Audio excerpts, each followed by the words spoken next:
He says 125 gets you straight to the head of the line. You don't have to be a part of the alliance. You don't have to be part of the group. Wait a minute. And the biggest thing is you don't have to wait. You hop, skip, and jump right in front of everybody. 125 gets you there. You do that 3 times, and you get mashed down to the $75 rate for perpetuity. Yes! Also, there is a band review option.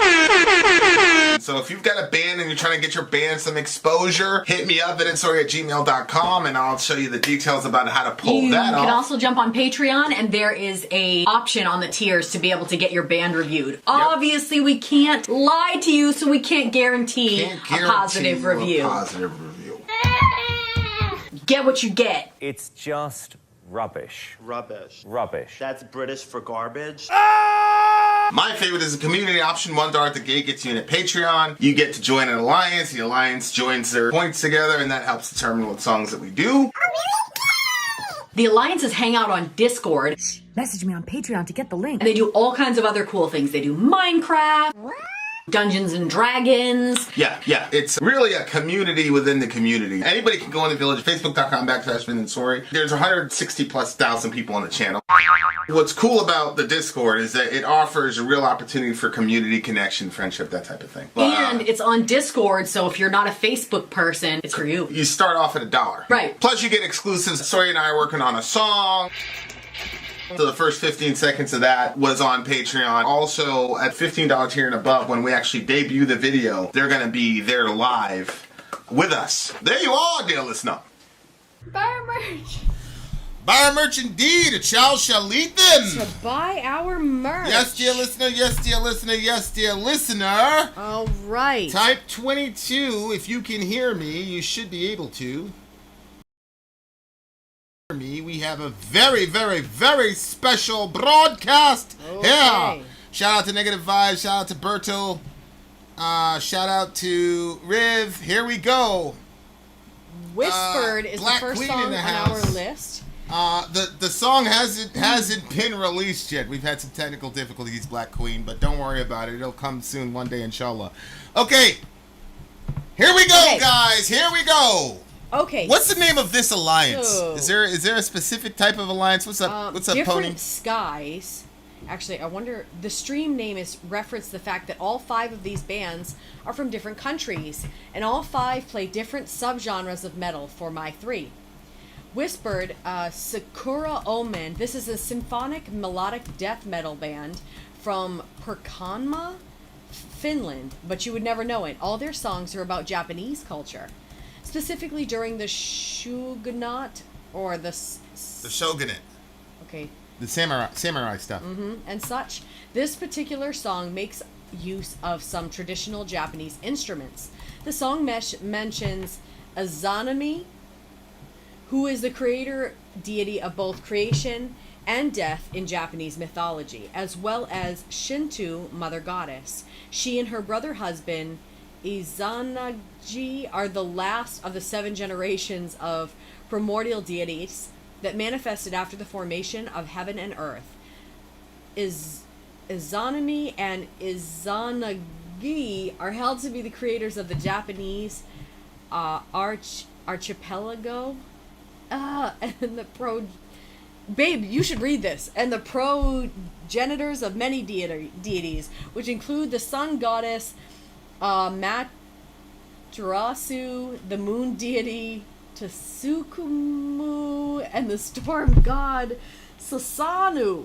The song is from their most recent 2016 album, Metsutan, Songs of the Void. Okay? Alright, so Whispered is the first. Do we have a stream icon? Did they give us one? No? I don't believe so. Okay, so the first song is Whispered by Sakura Omen, which is very... Okay, so this is a Swedish band, you said? Well, they're from Finland.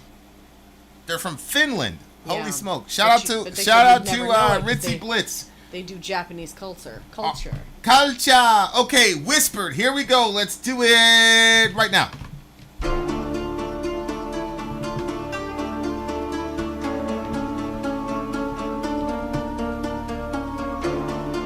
That's pretty.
Whoa. Wow. I am not certain of the wisdom of starting with this song because now the other Does set songs the bar rather high. now the other songs are going to be compared and have to live up to this one. Holy smokes. So on the one hand, it's odd that a Finnish band would, be Do so that. deeply into this. Yeah. I mean, are they called Sakura Omen? Or no, Whispered is the name of the band, but it's incredible that they would be that much into that culture. And initially I was like, how strange. But then I remembered as a kid, I was completely and totally entrenched in Japanese culture Really? because of martial arts. Oh, yeah. So when I first came to this country, my stepfather, the first movie I saw, I don't even know if the name of the it was Bruce Lee, and the last guy he had to fight was Chuck Norris. Okay. And Bruce Lee was like this little small, Asian dude. Believe it or not, I know who both of those people And Chuck are. Chuck Norris is Chuck Norris. Right. And so I was like, yo, there's no way that this little dude is gonna even like give this guy a problem. And then Bruce Lee did his thing, and I was like, yo, what is he doing? And my stepdad was like, that's karate, son. That's karate. So I was like 3.5, 4 years old. It's like one of my first memories ever. And man, when I saw that was it. I was like, okay, I'm going to do karate for the rest of my life. So we replayed that Bruce Lee thing. I started doing the kicks and all that shit. And obviously that's what set me on the trail to martial arts. But as I got older, and you start going to libraries and stuff, that's all I got. And I particularly got this book. I'll never forget, I was in the 4th grade at Port Malabar Elementary School in Florida, Palm Bay, Florida.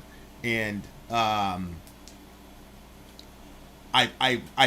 rented out this samurai book from the library, and I just completely fell in love with the culture. Really? And, oh yeah, like you couldn't touch another man's sword and all this stuff. Yeah. Like legit, they'd kill you. Like the way that they were. I mean, obviously a lot of this stuff is legendary. Like the ability to master your body, to be impervious to pain. Mm-hmm. All types of shit like that. I remember going out to my tree and like hitting the tree, and I was like, oh yeah, I'm gonna like deaden my whatever, and I'm gonna unify my mind. And bless God, my mother stopped. What are you doing? I was like, Mom, you don't understand what's happening here. I was like, you don't understand, And I just lived in that culture from that book, man. I loved that book. I read that book so many times. What was the name of it? I don't even know. It's like The Way of the Samurai or something like that. I forgot what it was. But wasn't there a movie of that? Yeah, we saw it with Yeah. Tom Cruise. With Tom Cruise. Yeah. I forgot the name of the. I think it was The Last Samurai. Yeah, The Last Samurai. Yeah, which that movie was pretty depressing. Yeah. I mean, look, at the end of the day, this is always going to be a conflict with me to the day that I die. My attraction to violence and the Peter called this out like a year and a half ago, something like that, when I was just talking about being in the arena and the love of being in such an extreme situation and seeing who's gonna quit or who's gonna break first or whatever, and getting past the point, this is probably like one of the biggest misconceptions people have about fighters or martial artists or whatever. Like, there does come a point to where you don't care if you win or lose, you're just gonna see it through. Like, and that to me was like the purest form of martial arts. Okay. Because like when I read the book, and like you're looking at the culture and things of that nature, and you know, a lot of these guys, after, you know, it was over, they just couldn't live in the world anymore because the dedication, the honor, the sense of I am going to succeed or I am going to die. Like when you're around people like that and then that's taken from you, I understand. And, you know, I mean, to this day, a lot of people who've been in like armed conflicts and things like that, like that's gone, and they, you know, they miss it. But, you know, obviously there is really real human cost to partaking in that stuff, obviously. Yeah. And so, you know, it's romantic. It's such a romantic idea to me because of how extreme my personality is, and, you know, asking yourself, like, do you have anything left at all? Like, is there anything left for you to, is there, you know, can you get up one more time or whatever. Like I said, you get past that point where you care if you win or lose. Like there was one, you know, in the UFC, you know, his nickname is Stylebender, and he was undefeated. I mean, he recently lost, but that's because he went up a weight class and all that. I don't really count that, but, and he didn't like get knocked out or anything. He just lost on points, which, I mean, he lost on points. But anyway, he was basically, I mean, it was one of these things where guys were they were just both wailing on each other, and none of them would quit. And the final round came on, and his mouth is like this big, like he was swollen. I mean, his whole face. And he says, he looked at the guy across him. He says, "You're not going to beat me. I'm prepared to die." And he talked about that on the Rogan, on Joe Rogan. He said, because Rogan was like, obviously very inspired by that, and the guy was like, "Yeah, I was prepared to die."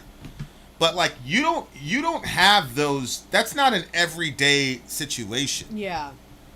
But there are certain situations where it gets so extreme that your investment in the fight becomes something too precious to just let go and quit. And so you do hit this point where it's like, okay, I'd rather, you know, I'm at peace with I might not make it out of this situation. There have been other situations where it's like, yo, this is really bad, and it's not like that, and you're scared, and you're, you know, whatever. But I've had a couple experiences like that in my life. I'd say 3 times where I hit this kind of, you know how runners talk about like runner's high or whatever? Yeah. Like I hit this certain point where I was like, yo, like it wasn't I'm a badass or whatever. It was just your entire intention just becomes this. When I say pure, I mean just one thing, right? That's what pure means, is one thing. Like you know, you have pure oil. All you have is oil and nothing. Like your will becomes purified, and all you care about is that situation. And it's one of the worst experiences of my life, having those situations, because I can never get back there ever again. And I do miss that. I do miss that, but yeah, you know, obviously, you know, but it's always been a major contradiction within myself, and I don't have a problem with saying, you know, whatever, contradictory, hypocritical, inconsistent, whatever. I have no problem saying, like, look, Jesus is a standard nonviolence, and I enjoyed the fuck out of that situation, but it was in an event of extreme violence. And that's why I said, like, it's the worst thing that's happened to me, not because it was such a bad situation. You know what's funny when people talk about trauma? Like, I look at those 3 situations, and I'm not traumatized by them at all. There are other situations where probably, if you know, when I really think about it, I say, yeah, that's probably traumatic. because like I can't get it out of my, you can't, whatever, you can't get out of your head. But there those situations I can't get out of my head either, but for a different reason. It's like the first time you met your girlfriend or something. Like I can't get that out of my head that way. But so like listening to this song was kind of like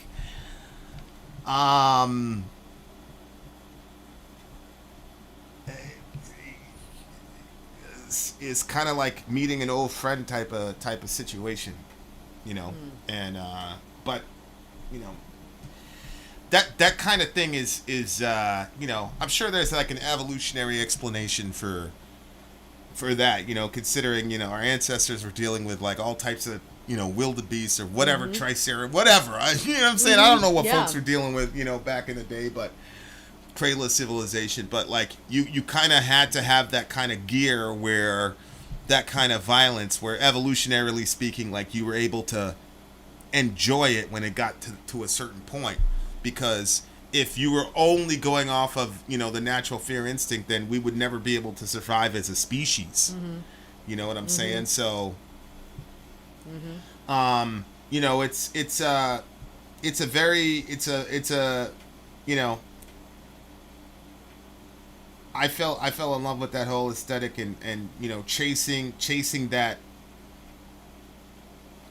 feeling again is I've known people that haven't been able to adjust. You know what I'm saying? Because it's a feeling that it's impossible to describe. It's impossible to describe. Yeah, I find it fascinating. Feeling. Fascinating is the wrong word for it, but that you have something that your religion says is completely wrong, and you still are having a fascination with it, and you don't seem condemned because of that. No, I don't condemn myself for it, because I understand that everybody has human weakness, and with some people it's greed.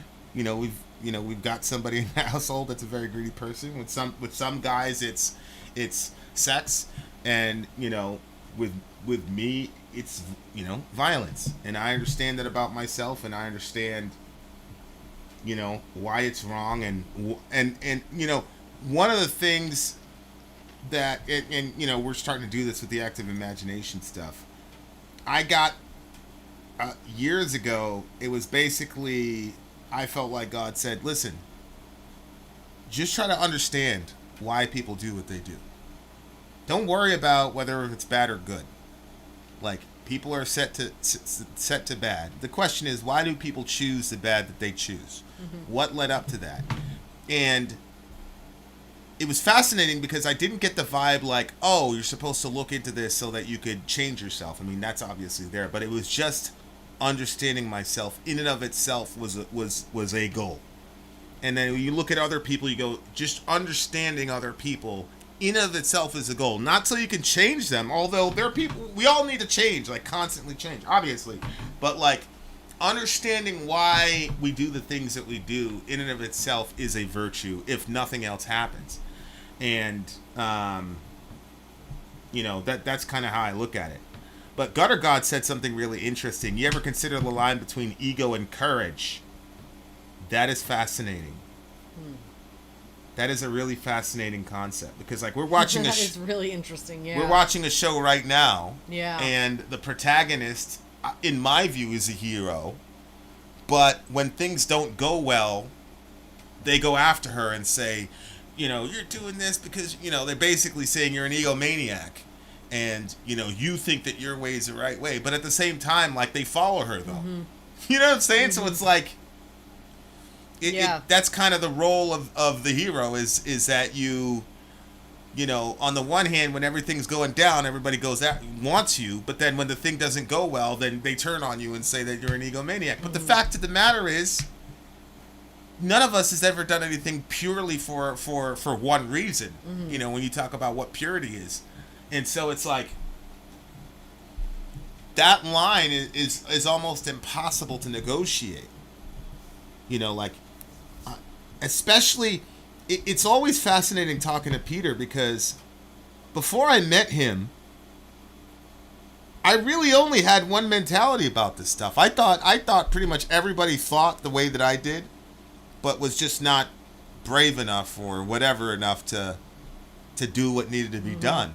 But having real deep conversations with Pete, it wasn't like that. It's not that I don't think he's a coward. He just he relates to violence and he relates to virtue differently than, but I asked him, like, look, it's 3:00 in the morning and the knocks at the door, like, you going to send your girl? And he said, well, of course not. But he lives in an environment where that's not something that's going to happen a lot. So to him, that's just a theoretical question. So bravery is not the issue for him. The issue for him is the concept of violence in and of itself and the obvious, I don't want a love affair. He didn't use that term. He said something about, he basically said, like, you said you left that stuff behind, but it's obviously still a bigger part of you than you realize. And of course, that's a very interesting thing. So when one of your friends says something like that, but yeah. So listening to that music and all that was amazing. On top of the fact that at the very, very beginning when the song opened, the lead guitarist went on a crazy run, and it was so. I asked Kelly, I'm like, yo, is that synth or is that him? Yeah, and the reason I asked is because it wasn't because it was fast. It was because it was so precise. Like, if anybody that like tries to play fast, that like precision is like the major problem with that stuff. Like, I can show anybody basic scales or whatever, and I say, okay, now speed that up to 20, whatever beats per minute. Like, anybody can basically do it and generally get it right. It's just how precise. So like the way that the dude was playing, to have that kind of precision, to me was insane. Like, what did Kel say? Did he say? It was just guitar. Wow. Yeah, it was just guitar. It was. That's pretty ridiculous. Pretty ridiculous to me. The shreddy part that repeats later in the song I like because it sort of evoked the visual of a storm of leaves, sakura blossoms falling from the trees. Yeah. Ooh. And sakura means that's the cherry blossoms, that Japan is known for. Which I also think is really interesting. Like, when you watch a lot of Japanese or samurai movies, like, there's the war and the blood and the gore, but there's always like, it's kind of like a slow down part in a speed metal song. There's always that thing with the beauty of the cherry blossoms and the pink and and it's just weird because even the guys are into it. It's not like, oh, this is woman stuff. Like, you read like samurai literature and poetry, like they talk about. There was one, the translation was I don't know, but I still remember from that book where he basically said, he essentially said, I shed the blood of our enemies to water the blood of the cherries or whatever. And he was talking about, like, the whole thing was like, I'm part of this whole thing because he was saying he was protecting the cherry blossom trees or whatever, but obviously the trees were a stand-in for the people that he was fighting for. But it was just really amazing, and it's things that on the Western side we would say are feminine, the pink and the poetry and the beauty and all that. But those guys, it didn't seem like there's any contradiction in their minds between the two, and like just maybe it's like the really ocean for stuff. us. You know what I mean? Like, what do you mean? Both men and women alike enjoy the ocean, and it's not considered feminine. It's just a part of nature that, we live on the coast, so right. It's something that all of us can appreciate, and we don't see it as a feminine thing. Right. Like, maybe that's the ocean to them, the way that the tree blossoms, the way that the blossoms fall to the ground in the wind and stuff like that. You know? I don't know. It's funny. There's this. So the Gracie family in the UFC. I mean, the Gracies basically started UFC. So all the Gracie guys and the dad did this thing called Vale Tudo. Vale Tudo is literally like no holds barred underground shit. And you hit people in the groin, people die, all types of shit. UFC is not Vale Tudo. UFC has a lot of rules. You can't headbutt somebody. You can't poke people in the eye. You can't kick them in the junk. You can't head kick them when they're down. There's a lot of things you cannot do. People think that UFC is like no holds barred. It's not. It's extremely regulated. Vale Tudo is not. But that's where the Gracies came from. They came from Vale Tudo culture. Oh. And so then they entered UFC and they just wrecked shop. They just destroyed everybody because nobody had a ground game at that point. Nobody understood jiu-jitsu. Like these guys. I mean, they brought jiu-jitsu essentially to the world via UFC. Wow. And so, and you know, Royce Gracie was just a skinny guy, like Dorian skinny. But not, you know, Dorian's got the definition and some muscle. Like, yeah. Royce is just completely skinny. And you're looking at him in this gi, and you're like, oh my gosh, this guy's going to get wrecked. And he just, like, went through the entire UFC on multiple occasions. Wow, okay. And then he ran into a guy named Sakuraba, which is funny because Sakura is and Sakuraba went through all the Gracies, beat them all. Really? One of them, he broke the guy's elbow. He had the guy in a Kimura, and he snapped his elbow, and the guy wouldn't quit. Really? He wouldn't quit, and he, it was dislocated and everything, and he was mad and then he said, well, why didn't you quit? And he said, well, I got myself in a Kimura, so that was my punishment. Like, but it's just very interesting, like Sakuraba, yeah, you're right, they didn't start the UFC. They just dominated the UFC and brought you know, Brazilian Jiu-Jitsu to the world, basically, from that system. But yeah, Sakuraba came in and just like went through all the Gracies. I mean, he just it was unbelievable to me. Like, and of course I was happy because to me, my understanding of martial arts was an Asian thing. So I'm seeing these Brazilian people, you know, take out Japanese people. I was upset. So when Sakuraba went in there and took care of business, shout out to Zach Murdoch. When Sakuraba went in there and took care of business, bro, I was like so happy. I was like, yes, because I felt like the honor was restored. Oh my gosh. Of course, I'm closer to Brazil than I am to Japan, but I didn't care, man, because to me, martial arts was a sacred thing that I wanted the Asians to have the martial arts. I don't know why, but I did. Anyway, I love this song. It brought a lot of that stuff to my mind. I loved it. I loved it. This song's a 10 for me, man. Whoa. This song's a 10 for me. This one is a 9 for me. I love this song. Holy smoke! I just don't know how the other bands are gonna have to not that they compete. Who cares? But anyway, I really love this thing. Okay. The night has just begun, dear listener. We shall return with another commercial break. Vin out. Sorry, out. Gone. Well, we're not gonna return with a commercial break. We're gonna anyway. Somehow, we're gonna return after the commercial break, inshallah. I'm Vin. I'm sorry. If you would like to get your song reviewed, dear listener, there's the Filthy Capitalist option. As Sori says, $125 gets you straight to the head of the line. You don't have to be a part of the alliance. You don't have to be part of the group. Wait a minute. And the biggest thing is you don't have to wait. You hop, skip, and jump right in front of everybody. $125 gets you there. You do that 3 times, and then get mashed down to the $75 rate for perpetuity. Yes! Also, there is a band review option. So if you've got a band and you're trying to get your band some exposure, hit me up at itsori@gmail.com, and I'll show you the details about how to pull that off. You can also jump on Patreon, and there is a option on the tiers to be able to get your band reviewed. Obviously, we can't lie to you, so we can't guarantee a positive review. Get what you get. It's just rubbish. Rubbish. That's British for garbage. My favorite is the community option. $1 at the gate gets you in a Patreon. You get to join an alliance. The alliance joins their points together, and that helps determine what songs that we do. The alliances hang out on Discord. Message me on Patreon to get the link. And they do all kinds of other cool things. They do Minecraft, Dungeons and Dragons. Yeah. It's really a community within the community. Anybody can go in the village, facebook.com/Vin and Sori. There's 160,000+ people on the channel.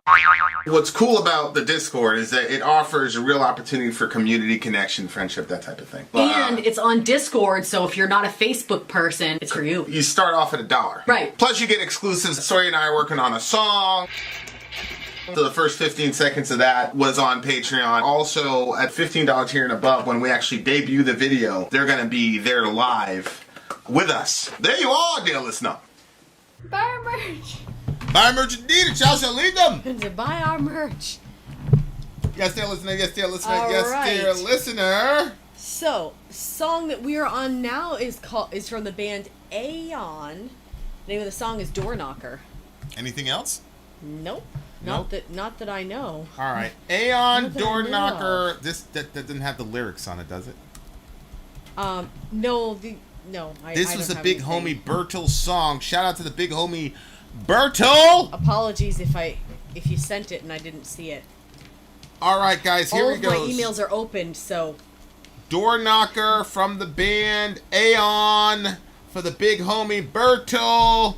Let's do this shiz. This is the Bertil says wait. Okay, we're gonna wait. This is the Different Sky stream, as you see there, dear listener. Bertil, Negative Vibes, Halandros, etc. Okay. I'm in my email just in case you wanted to send something. Okay, there is a description, so Okay. let's check it out. It's in the, I think they've already sent it in the email, so sit tight, dear listener. Listen, dear listener, when you become a DJ, you pretty much determine how the night goes. So if there's a description, we're gonna wait a little bit, find the description and read it, because that's what the doctor ordered. That's what happens at a DJ screen. These three individuals got together and did it, so each of them... Send it to the secret email. Each of them basically decide how this is going to go. That's how it works for the DJ stream, dear listener. Shout out to Mojo. Mojo in the house. Yeah. So we are looking for the introduction. So yesterday we did the... it was an alliance stream of the Extreme Underground and the Epic Underground. So we did that stream. Both of those alliances came together so that they could have their songs listened to. Like I said, guys, there's multiple ways to get your songs. It looks like you should already have it from Kel. Oh yes, my brother Dwayne in the house. Big bro Dwayne. Dwayne the Beatles Chamberlain. Dwayne Beatle Chamberlain in the house. So we have... Is Kalendros is the one that sent it? Okay, here's the description for Bertils. The vocalist of this band had a humorous story about a Jehovah's Witness storming into his house late one night and throwing a Bible at his head for listening to devil's music. This led to some quarrels between him and the witnesses, who regularly visited him and tried to convert him to Christianity. This was even covered by the local newspaper. He lived next door to a Jehovah's Witnesses family, I presume. This song is based on that story. No one got injured, maybe with the exception of the dignity of the Jehovah's Witnesses who tried to convert him. But a Bible was split in two, as written in the lyrics, and see the talk about torture as his way of expressing his rage over that they couldn't leave him alone. Okay. Shoot, my alarm went off. I guess. I gotta take up the stuff out of the oven. Sorry. Oh, we shall... Okay. She shall return! Okay, so... Okay, so JW showed up at the door, and he threw a Bible at them. That's really fascinating. I've had a couple JWs show up to the door, and it depends.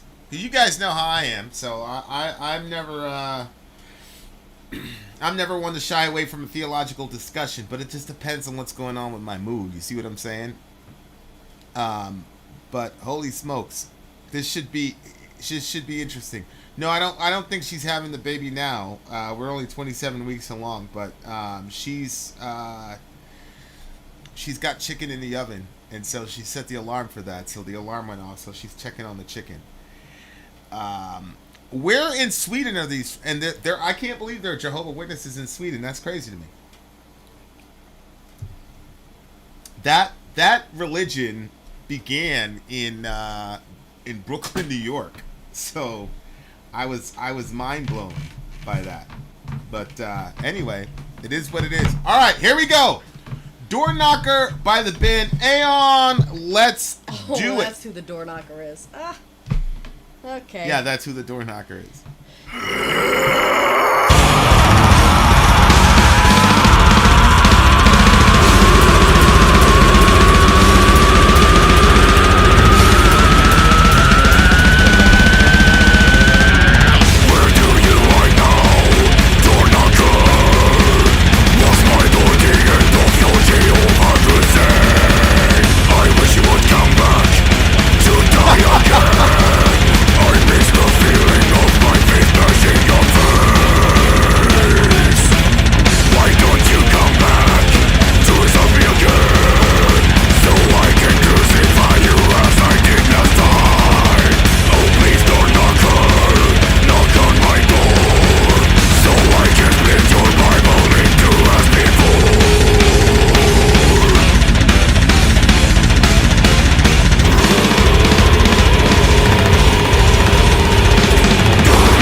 Yeah, but how does that guy feel about them, though? That's the question. We're still left with a question mark on that. I love when lyricists leave a lot of Mystery. open to interpretation. Yep. Okay. Well, look. Before we get into this, number one, pull the thing up again. The JW threw the Bible at the guy? Apparently. I think that's what he said. Hold on. Let me look at that again. We got to set some context so that people don't think that these Jehovah's guys... Witnesses storming into his house late one night and throwing a Bible at his head for listening to devil's music. Okay. Right? So that's the context. It's not that metalheads hate JWs. It's not even that they hate door knockers. It's that apparently they were getting into the middle of it, and then boom, he threw the Bible at him. I gotta say though, I'm pretty familiar with JW theology, and JWs don't believe in eternal conscious torment. So they don't believe in that. So I'm not sure if. Was it really Jehovah's Witnesses that really went after him? I mean, honey, what? What? Sometimes you just get so technical with something like, this is not a theological conversation necessarily. I'm sure there's a lot of assumptions. It's not like they were sitting down shooting the breeze with these Jehovah's Witnesses to get an understanding of their doctrine. I mean, perhaps they were something else. Maybe they were the Mormons and they got them mixed up. He said, "You promised me suffering from God's hand." Like, I think they don't believe in. Well, no, I think that they said that they were. Maybe they meant hell, but I took that as no. In this life, you're gonna suffer because you're taking on devil's music, so you're not gonna feel at peace. God's gonna go after you for this, and because he says, "I told you that hell would conquer." It looks like I'm right and you're wrong. Which obviously hell is not even in the picture. That's just talking about their life now. So I think he's saying, look, man, I'm doing really well. So your little threat meant nothing. Like, you know when religious people, they have a certain problem with somebody and they believe that God is going to ride on their behalf to punish somebody else for what they believe is wrong. And you know, God is not their little puppet. He's not going to just jump because, you know, Joe Schmo has a problem with this guy's music. Right. But this kind of reminded me. So there was this time that Vinny and I were in Home Depot. This is at the way beginning of the COVID stuff. Oh, the COVID. Okay. Yeah, and there was a lady standing in front of the rack, and she was taking a friggin' 1,000 years to choose what shelf she wanted. Uh-oh. And I already knew what shelf I wanted, so I just, like, you know, reached in there and grabbed my shelf, and she started yelling at me, and she was talking about how I was supposed to be 6 feet away from her. Then she starts coughing on me, like, exaggeratedly. I was pregnant at the time. I was pregnant at the time, so because honestly, I really felt like instigating that, like pushing that situation a little further because she was so friggin' over the top. But my thought was, if by chance she kicks my stomach. You were tight as hell. I was so frustrated. You were mad as hell when you came home. Yeah, so we wrote this song. Bitch, wear your fucking mask. Bitch, wear your mask. Fuck you with COVID-19. Yeah. So we should have released that song, bro. I know it was just that shit was legendary. We should have released that shit. So anyway, so that song that we made there, that little 2-minute whatever, reminded me of this, like that kind of fight back. It did the trick though. You were good after that. Yeah. It's true. Yep, that's true. What's the news, Michelle? Yeah, you were good after that. We wrote a little 2-minute song. That's the beauty of metal, dear listener. That's the beauty of metal. Yep, it reduced my stress level. So holy shit! In Sweden, there are about 23,000 Jehovah's Witnesses. La ilaha illallah. That's a lot considering Sweden's population relative to America. Holy smokes! So I just think that, like, so I see, like, I can see both sides of this one, only because like there was a time where I would have thought that somebody that was playing this music and listening to this music was being heavily influenced by the devil. I for sure would have. Yeah, thought but that. you would I would have have never never thrown thrown a it. Bible No, at I them. wouldn't have. I wouldn't You'd have. have more, not But- even because you're trying to be nice to them. You have more respect for God's word than. Well, exactly. Yeah, that too. SubhanAllah. But the thing is, like, okay, so the way I'm looking at it as the Jehovah Witnesses, they're very strict, right? Don't they have to go door to door as well? Yeah, like you know, it's a works righteousness Yes, yeah, so system. it's not like a system that promotes a lot of grace. So I think that you're already on the edge. You're probably already frustrated.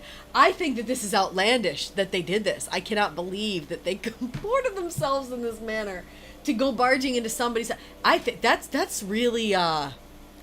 But I've seen like you know, there was one particular fellow, we were on a mission, and he just completely lost his shit. He did. And I pulled him aside and I said, look, man, if you can't handle your shit like a man, you can't come out here. He was a big guy too. He was a big dude. He's 6'2", 6'3". I was like, And like he's like, "Rah!" Remember he like bent over, "Ah!" You know, his big old butt. You know, shout out to the homie.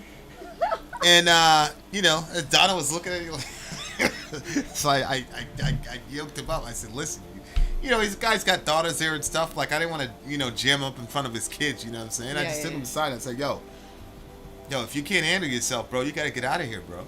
Like, people take the shit too, like, they, not seriously, you can't take it too seriously, but they take it, like, personally. yeah, I mean, Like, they're looking at it like you're, you know, here's how I feel about the door-to-door thing, okay? If I was in a town and people were starving to death, and I had a bread store, right? I come knock on your door and say, hey, I see you guys are hungry, I got a bread store, I'm the only bread store in town. Here's some free bread. If somebody says, man, fuck you, I don't need any bread, I'd say, you sure? Like, you sure you don't need any bread at all? Like, you guys are good? Yeah, man, fuck you. Fuck out of here. One last time, are you sure? You don't need any bread at all. You're good. Yeah, I don't need you in your bread. And they slam the door? Okay. I feel bad for them. Like, maybe they've gotten so hungry that they've been deluded into thinking that they're okay. So, spiritually speaking, if you really believe you have the truth, if you believe that you have the truth and that people are spiritually starving without your message, then, you know, it's like Penn Jillette said, like when, you know, a Christian, it's a famous clip on YouTube, a Christian gave Penn Jillette a Bible. Penn Jillette's a pretty famous atheist,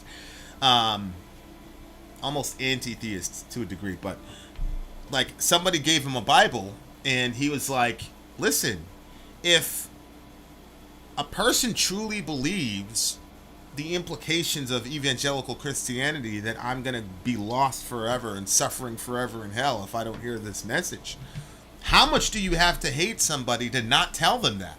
Mm-hmm. And it was an unbelievable, you know, act of, like I said in the previous song, trying to understand where the other person is coming from. But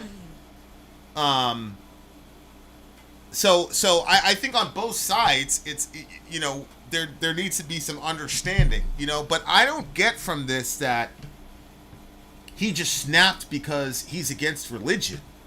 I mean... You mean snapped and wrote the song? Yeah, like, I'm not getting from him that this is like a Nergal, Satanist, like, you know, like hatred of God and Christianity. It seems, he has an awful lot of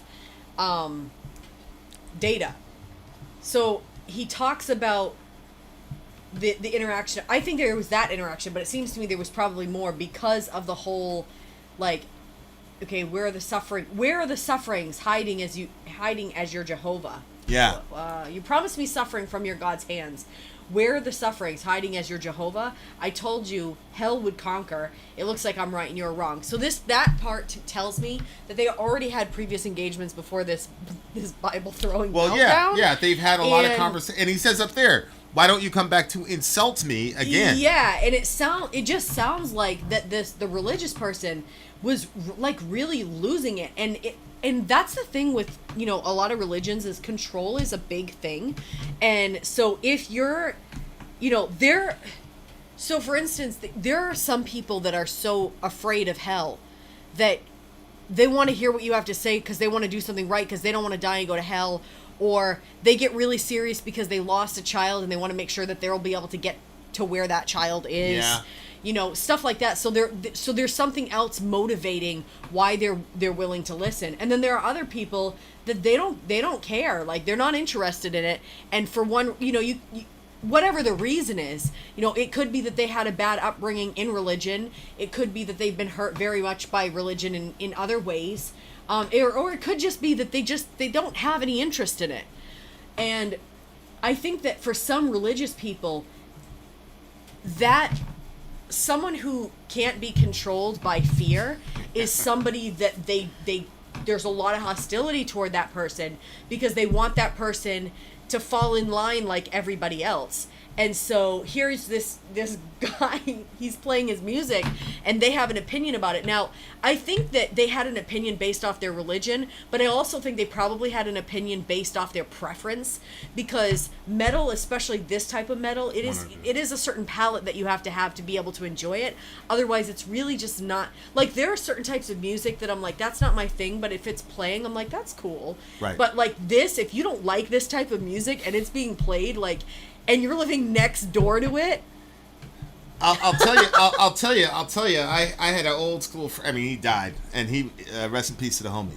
And he was one of these old school guys, and he had a thing of, we're gonna hand out 100 of these little tracks, you know, little gospel cartoon thingamajiggies. Mm-hmm. And so he was like, we'll go out 20 times. We'll have 5. I'll take 3. You take 2. Blah blah blah. So we went door to door. It was like around December.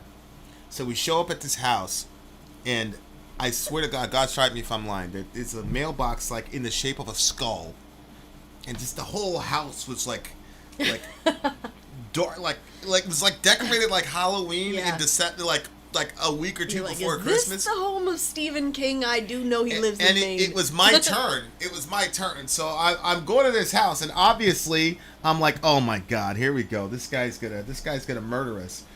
This guy's gonna really, really murder us. So we knock on the door, and he opens the door, and he looks exactly as I thought he'd look. Metal head, hair down to here, big guy, looks at us like, what do you want? And I was like, well, we're here, and we're Christians, and we want to blah, blah, blah. You know, I did a little spiel, and he looked at me, and he goes, okay, what's that? And I'm like, well, this little thing. He's like, okay, let's see it. And he looked at it, and he goes, all right, thank you. And I was like, okay. He said, yeah, thank you. I'll show it to my girl. I'll get inside. He closes the door, and I'm like, I completely misread the guy.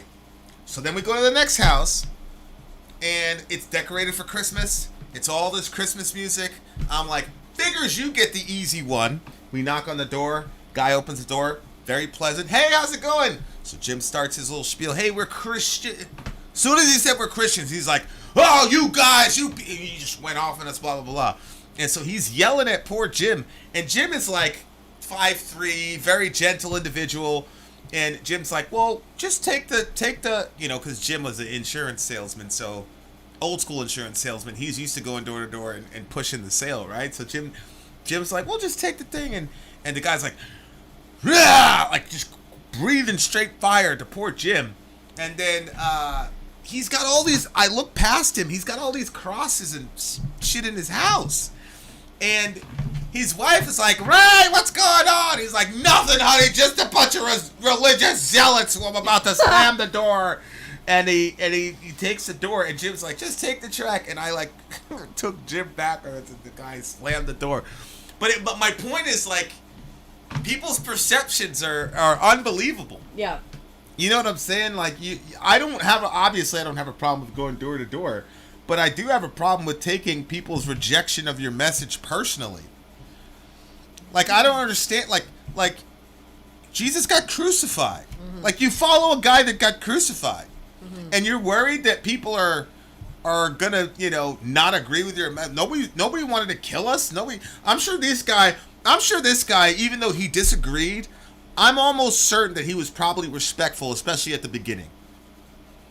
I'm almost certain this guy was probably respectful. I would like, be willing to bet it, because I don't see the Jehovah's Witnesses coming in with that level of aggression unless they felt like they weren't going to get two-pieced. Right. Exactly. But the aggression comes when the person is like trying to politely tell you, I appreciate your beliefs. But this is not my thing. It's just not where I'm at. Like, I saw that happen with my brother. My brother's on the train one time. He was taking me to go, I was going to go to some club, and he was on the train, and there was a bunch of metalheads there. My brother sat down next to the guy and was talking to him about the God. Now, I was like far away from God at the time, so I'm like, yeah, man, you stupid as hell, bro. Go for it. I was sitting there listening to my corn, but like I stopped, because I'm like, yeah, I want to see this conversation. And the guy was so respectful to my brother. You know, my brother was like, okay, you know, whatever. But how can you take that personally? Like that tells me that a lot of this is about your ego and all the rest of it. Yeah, I agree with the way that you see it and you phrase it. I mean, that's how I always felt about it. Anytime I did anything and somebody rejected it, I always felt really bad for them. I was like, man, they don't know what they're missing. But, Right. Yeah, and look, you know, it all depends on how you interpret it. You know, like, I don't agree that being a fisher of men means to shove religion down people's throats. I mean, Jesus gave us the blueprint. He said, if you go to a place, find a person of peace. He says, find a person of peace. And he says, if the person receives it, then let the peace stay, you know, leave the peace in the house. But if they don't receive you, then wipe the dust off your and keep it. He didn't say, well, wait, he didn't say that. If they don't want to hear the message, that's cool, bro. Go for it. Like, you know, there was a little discussion in one of our forums, and people were talking about people using the Lord's name in vain. And, you know, I always say, like, I don't, obviously, if I could control it, I wouldn't have people use the Lord's name in vain. But I don't get offended when people use the Lord's name in vain. I truly believe the Lord is there. So I get nervous for people because Jesus says every idle word out of the mouth will be accounted for. And when you think about that, that's pretty serious in my view. And most of the times I don't quote that scripture to people because I feel like it's like manipulative. Yeah. You know, if somebody's having a conversation with me and they say, hey, how do you feel about people taking God's name in vain or whatever? I'll say, well, you know, what I hear anytime I hear somebody take God's name in vain, that's the text that I hear. Jesus says, every idle word will be accounted for. Which, of course, you immediately think to yourself, how many thoughtless, because the Greek word basically means thoughtless or careless. And you say to yourself, how many thoughtless, careless words have I said? How many things have I said? Especially if you make your living by speaking, which essentially we do, or on the other forum, this is something that I constantly have in my head, not as a fear thing, but as you're dealing with human beings. And everybody knows if you get in a conversation with me, I'm going to have all my facts or whatever. But, you know, this is one of the words that God gave me last week. He says, because I don't have a problem with hurting people's feelings. And everybody knows that. But the Lord said to me, like last week, he said, yeah, surgeons wound in order to heal. Right? So surgeons wound in order to heal. So like this guy says, like, you insulted me. It's like, well, just because somebody says something that insults you, it doesn't mean that they wronged you. So for example, if somebody says, yo, you got a really short temper, bro, or like Peter, he said, you have a real propensity for violence. You said you left it behind, but you really haven't. Well, that's insulting. But he was right. But when he said that to me, I didn't get from him, I got you. It was just, this is an observation I made of you as a friend. So the Lord said to me, he said, surgeons wound in order to heal. But he said, they use a scalpel. They don't use a saw, son. And I was like, yo. Yeah. That was last week? Yeah, it was last week. So, so Sori's like, well, looks like you didn't get the message. Obviously not. I'm slow to learn. But, So like a lot of us, like, you know, all of us are works in progress. You know, I would never throw a Bible at a person. But, you know, you could metaphorically, like I said, obviously God has gifted me with a quick mind. I'm in a situation where I can always do my research. Most people have 9-to-5 jobs and shit like that. They don't have the time to sit there hours and hours and hours. I can stay up till 4:30, 5:30, 6 o'clock because I don't have to wake up and go to work. So I got all this time to do all this research. So of course, when I show up, I have all my facts. Of course. But you have an unfair advantage. You're going to slice and dice somebody. You're going to actually try to carry people along to the truth. Because I'm not a postmodernist. I believe there's actual objective truth. Mm-hmm. I truly believe that there's a person all of us are going to be held accountable to. Mm-hmm. But it's how you do it. And what I have found is the more I love a person, the more likely I am to be gentle with them or say, you know what, let's talk offline or whatever, if I love the person. But there are other people I'm like, oh, that, it's just kind of like back in the day, that's a target, take down the target. And it's so that's kind of the thing that I have to, deal with here. It's easy to look at a song like this and say, well, I would never throw a Bible at a person and I would never harass somebody in their house, and I wouldn't. But you can't let yourself get off the hook. Mm-hmm. Okay, there's other ways that shit can manifest itself, and you have to hold yourself accountable to that. You can't look at the crazy person and go, oh man, that guy's crazy, I'd never do that, man, fuck these religious people. I'm the cool Christian, which is what a lot of people in this space do when they're Christians. They want to be like the cool Christian that goes after other Christians and look at those people, I'm glad I'm not like that, I'm the cool Christian, I swear, and I vote Democrat, you know what I'm saying? I want to look at this song and yeah, I'm not that specific guy, but how am I like that guy, and try to work from there. So that's how I look at it. It's a good song. It's a good song. It's only 2 minutes, but it was only 2 minutes. There's a lot of truth in it. Yeah, it was obviously, it had a very juvenile feel to it. Yeah, it was. Yeah, and it didn't seem very complex in any which way. Yeah. But I felt like the situation happened and he probably busted the song out right about then.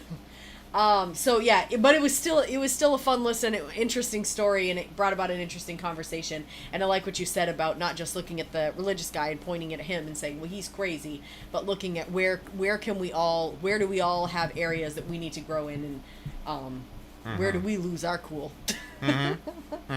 Okay, so and there was some gnarly riffs. I mean, this was still most of us wouldn't be able to play this song very well. You know what I'm saying? So these guys are pros, obviously, and when you're a pro, you can do shit like that to blow off steam for 2 minutes and still do something that we can't do. You know what I'm saying? So shout out to them. This song's getting a solid 8 from me. Solid 8. I liked it. 5.5 for me. Shout out to Bert. Shout out to Bertel. Shout out to the JWs. You guys gotta be a little bit nicer to people, man. Holy shit. Throwing Bibles. Alright, Vin out. Sorry out. Go! Alright, guys. We're coming back. We're coming back very, very soon. The Beatles could enhance this song. We know that. Commercial break, though. I'm Vin. I'm sorry. If you would like to get your song reviewed, dear listener, there's the Filthy Capitalist option. As Sori says, 125 gets you straight to the head of the line. You don't have to be a part of the alliance. You don't have to be part of the group. Wait a minute. And the biggest thing is you don't have to wait. You hop, skip, and jump right in front of everybody. 125 gets you there. You do that 3 times, and then get mashed down to the $75 rate for perpetuity. Yes! Also, there is a band review option. So if you've got a band and you're trying to get your band some exposure, hit me up at insori@gmail.com, and I'll show you the details about how to pull that off. You can also jump on Patreon, and there is a option on the tiers to be able to get your band reviewed. Yep. Obviously, we can't lie to you, so we can't guarantee a positive review.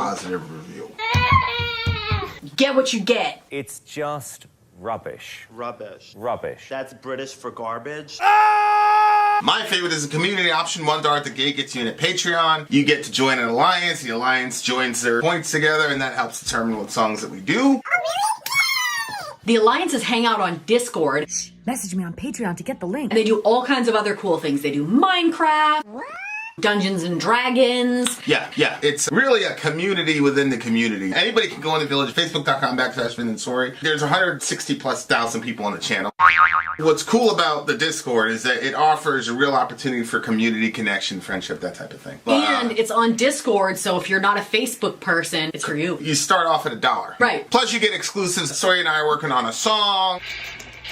So the first 15 seconds of that was on Patreon. Also, at $15 tier and above, when we actually debut the video, they're going to be there live with us. There you are, dear listener. Buy our merch. Buy our merch indeed, a child shall lead them. So buy our merch. Yes, dear listener, yes, dear listener, yes, dear listener. As you can see here, it's the Different Sky stream because these are bands from all over the world, dear listener, all over the globe. So they have different skies. Shout out to Lisa Fernandez.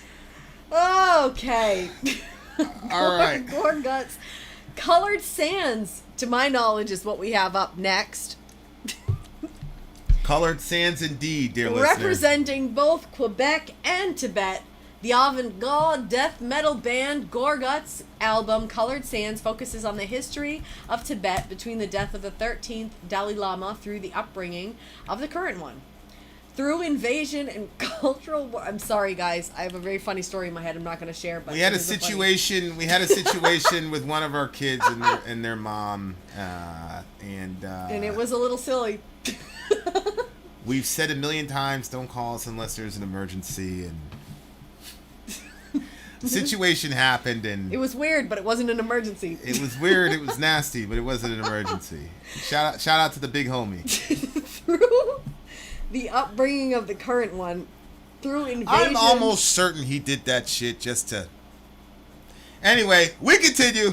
Cal, hit me on But the text. babe, I'll this tell is you the later. thing that I think about when you say, We're that doomed. person wants to get outside of the box that they're in. But it's like, yo, I mean, well, I understand, but understand where we're coming from. Okay, I'm sorry, I'm gonna focus. Because it's not a funny thing that I'm reading. I just read invasion. All right. Okay. From the death of the Dalai Lama through the upbringing of the current one, through invasion and cultural warfare from the Chinese up through modern day. The title track is a departure from the storytelling to focus on sacred practice that means a lot to me, personally, as a follower of Tibetan Buddhism. Who's this? Oh, Negative Vibes. Shout out to Negative Vibes. The creation and destruction of a sand mandala, which is meant as a practice of patient dedication and a beautiful reminder of the impermanence of life. Oh, wow. I've never seen that. Do they have that on YouTube? A sand mandala? Well, they created the practice of patient dedication. Wait a minute. The creation and destruction of it. So they create it and then they destroy it to show it's meant as a practice of patient dedication and a beautiful reminder of the impermanence of life. Uh-huh. That is really interesting, and I definitely would like to see that. Wow. Oh, so wow, they make holy this shit. beautiful. Okay, so this is a sand mandala. I want to show you guys this Wow. because I just think it's I that's think unbelievable. this is the one you should put, right? This is what all those people Oh working yeah, on okay. it. I want to show you guys a sand mandala because I don't want to just do the song. Like, you guys know how we are. Like, yeah, we do the song, but if people take the time to do I hope this doesn't bother anybody, but if people take the time to do this, you know what I'm saying? Like, I want to take a little bit of extra time. So this is what a sand mandala is, and it looks like everybody here is like working on doing it. Oh my god. That looks really painstaking. Like, look at those details. They make it just to destroy it. They put all that time and effort in there, and then they just destroy it afterwards? See, I don't know how long they wait. I'm gonna watch a YouTube video on this after. That's very fascinating. Really fascinating. If negative vibes, like, throughout the song, maybe you can post some stuff on it, and we'll put it in there so people have even more context. The art of discipline is kind of lost in our culture. Like, there's not like a lot. Everything is fast, and everything is now, and everything is mine. So we don't understand the beauty and pain. Like, obviously, there's pain that doesn't bring good from it. Like, if somebody is self-afflicting themselves or hurt, self-harm, I don't think that brings about any good. But the idea of, like, like a mother knows that, you know what I mean? Like you're carrying the kid, you're uncomfortable, and then the other kid wants to be up on you, and so you're even more uncomfortable. And then the third kid, like there's a certain you sacrifice for what you're doing. So I think that it is in our culture a little bit, but there's a lot of stuff that we will sacrifice, really important things, because we don't want to accept the pain that goes along with it. So let's Talking check it about out. Abortion. Gorguts, yeah, talk that shit. Gorguts Colored Sand, let's do this shit. Oh, Samsara, that movie, right? Where it's just going through, like, human life all over the world, but there's no dialogue. You know, I put that in my reserve list. I was like, I showed it to you like a year ago. You're like, Oh, I might be more ready now. I'm glad you waited. Okay, let's check it out. I would have fallen asleep before, probably. Gorguts, let's do it. Look at that. You sound like Raise Up. Look at that! That's a cool, look at that. Oh, wow. And then a hand here. And that looks like the thing. Interesting. That's kind of like... I'll show you the Christian version of that.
There it goes!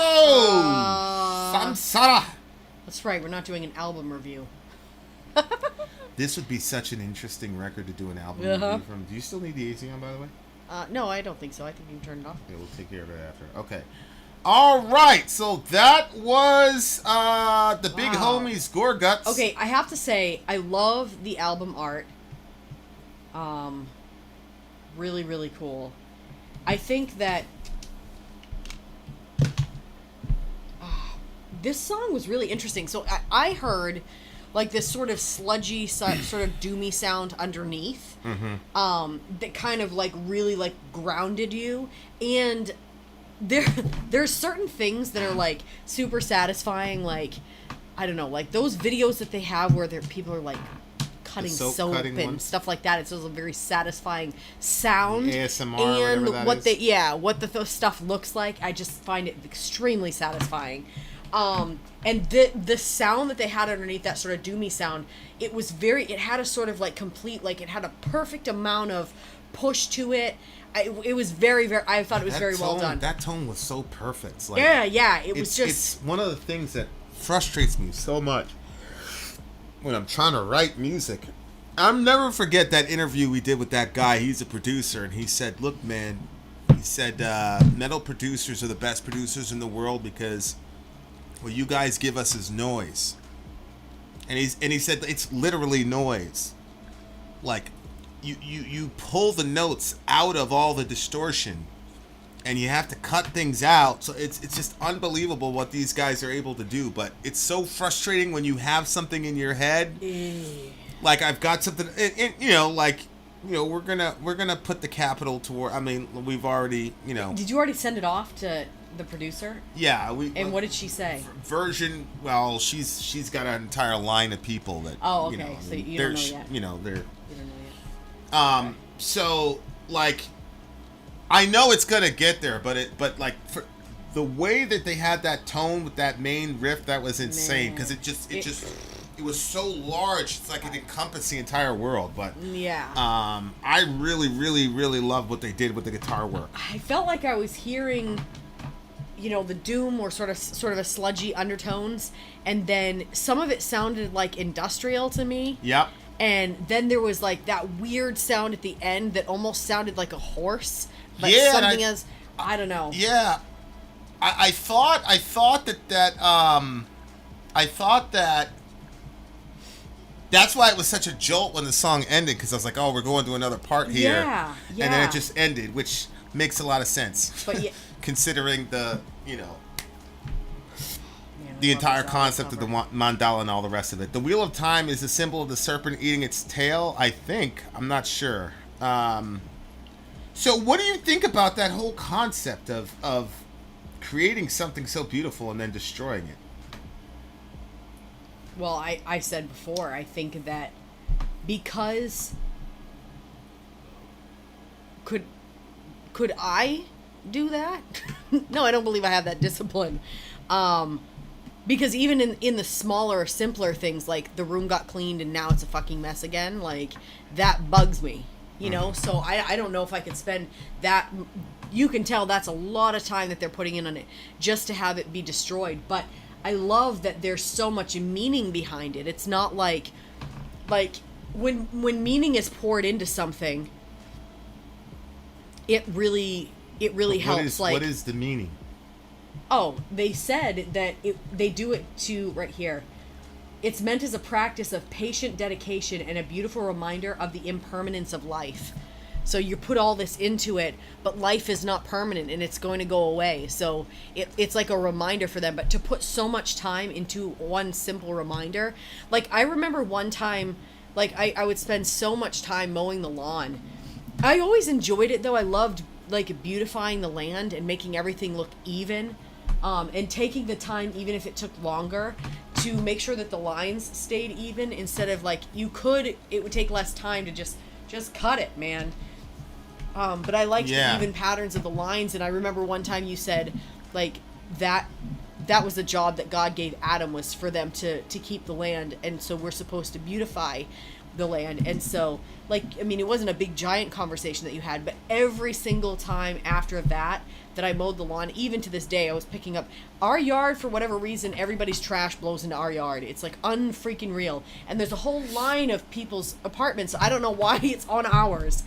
But I went and I was cleaning up all that trash, and I was thinking about that you said years ago.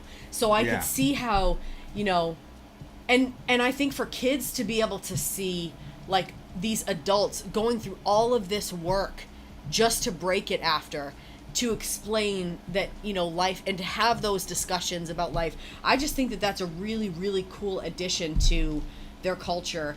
And I personally would like, I feel like you could come up with a lot of great practices if you know, took the time to do that. I would never come up with a practice like this, though. Why? Because I don't believe that life is impermanent. Oh, okay, well.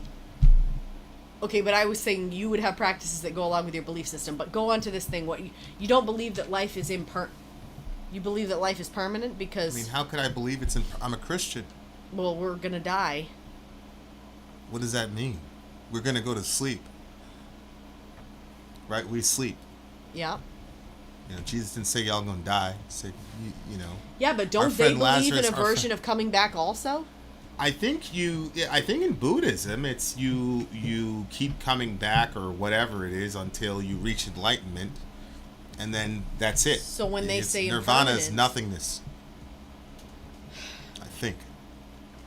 Because, like, being trapped in this life cycle is a trap. You're trying to escape. It's what I got, that the circle, the reincarnation is not necessarily a good thing. Like, you're trying to get out of the cycle of reincarnation. That's nirvana. So you've reached, like, complete enlightenment. So it says right there, you don't exist. So obviously, as a Christian, I don't believe that life is impermanent.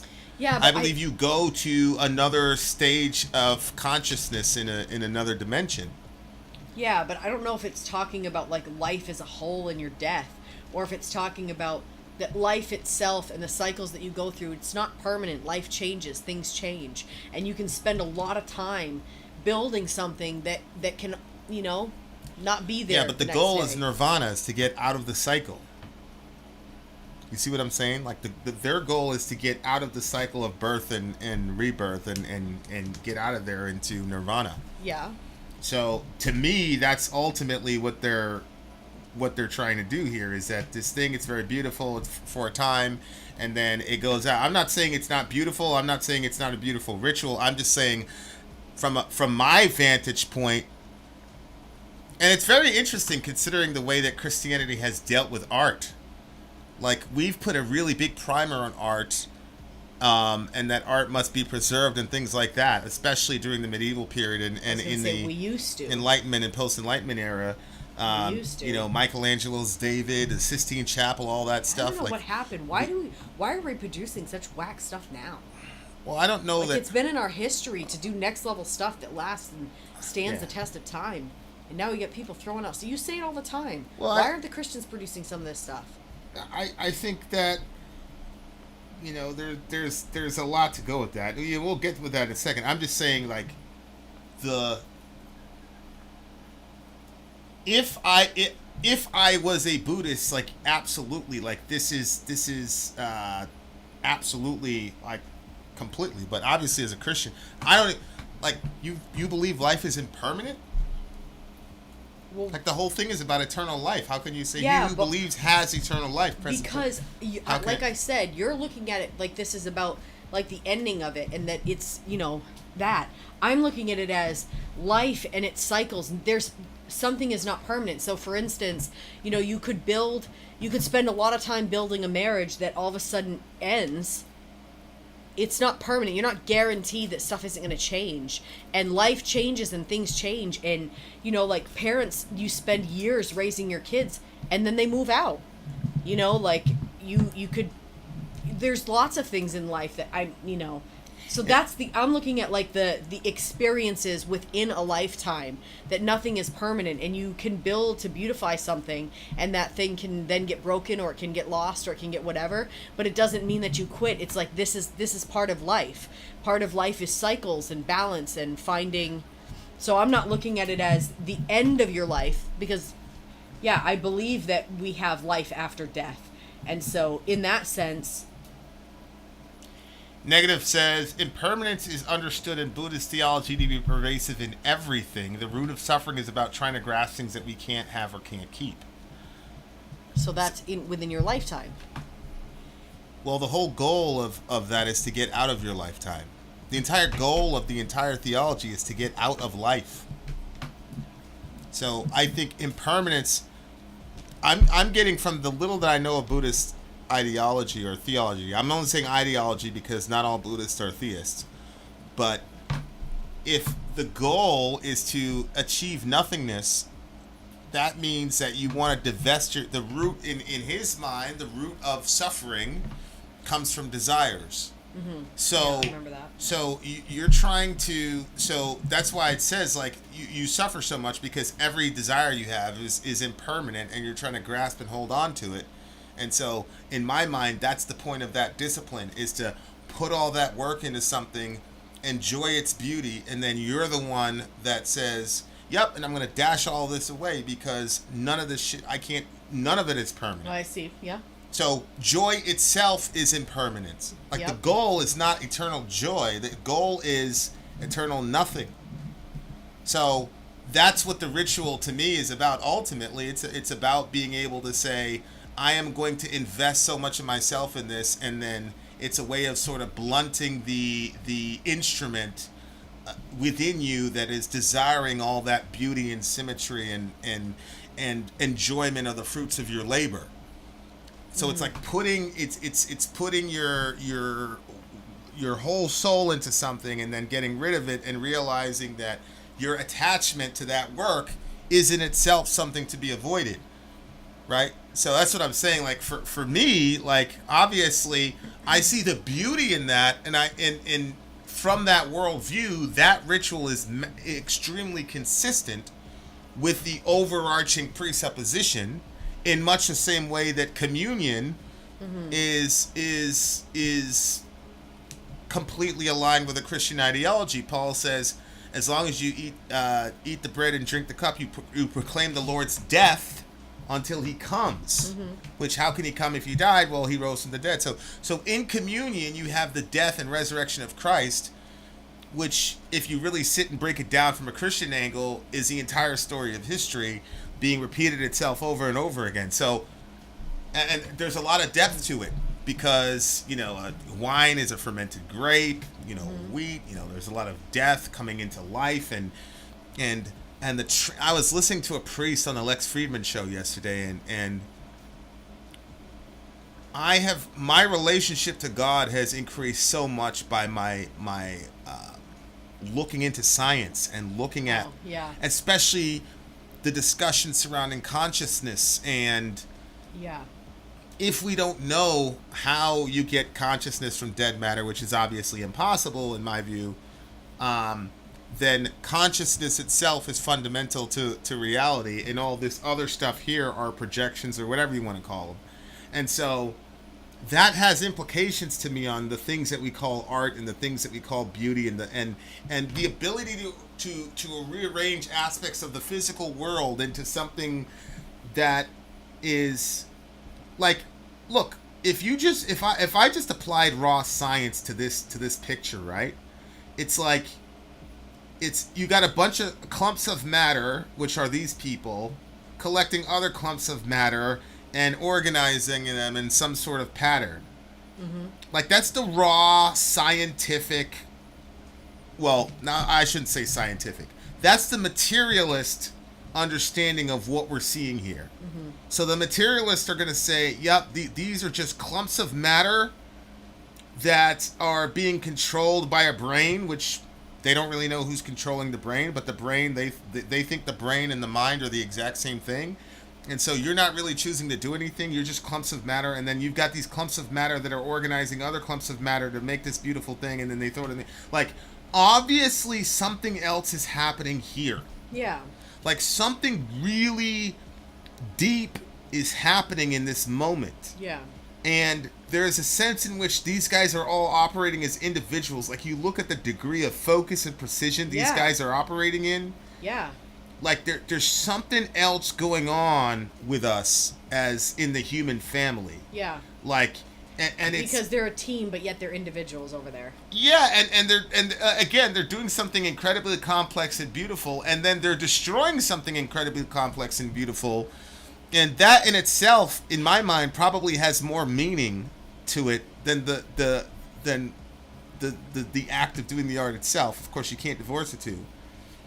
I do think that there is something beautiful about, especially with art. Like, now that I guess I'm an artist, but like now that I'm like playing music and like really seriously trying to organize it into songs and the amount of time and effort it takes to get good, to warm up, like to just practically go and make sure the chords are working, make sure your guitar's in tune, like everything that you have to do, taking care of your instrument, settings on an amp, everything that you have to do to produce that 3.5 minutes of whatever it is.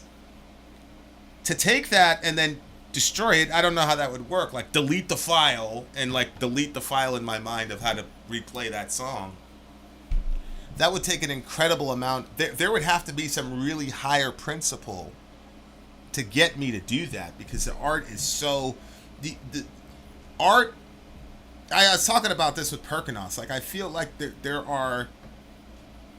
I don't believe that any of this physical world stuff is actually really there. Like, that's kind of where I'm at. Especially after rereading, going through Hoffman's book the third time and like looking at Caitama's math. Because he's got a mathematical formula. It's pretty complex. But after that, I don't believe in object permanence. So then, if you don't believe in object permanence and you really don't believe that material exists outside of mentation, then it has even more implications that our minds and our souls, whatever you want to call it, are organizing these projections that we call the physical world into something. Because when you have that view, everything then is just an icon. Everything is a symbol of some other reality. Mm-hmm. And so, like, what is the symbolism here when these consciousnesses that are organized this way? I'm talking about these three guys. There is so much symbolism here that I could spend probably 5 hours, 5 days straight talking about this thing, because it's so fascinating to me. If all of the world is mentation, this is incredible. Like, what these guys, like, aside from, whether or not I agree with them theologically, what's happening here is like extremely sacred and extremely, it's like I'm so drawn to this picture. At the same time, I feel like I'm like intruding in someone's bedroom. Like, this is such a sacred moment that these guys are doing this. And I am not, it's like, I don't know if all of us understand the impact of everything that we do. Like, these guys are lost in the work. I'm sure at some level in their consciousness, they understand that somebody's taking a picture of them. But these guys had no idea that we were going to have this conversation. Mm-hmm. You know what I'm saying? And so that's what I'm saying. Like, the depth of what we do, even we don't understand how deep it is, what we're actually doing. Yeah.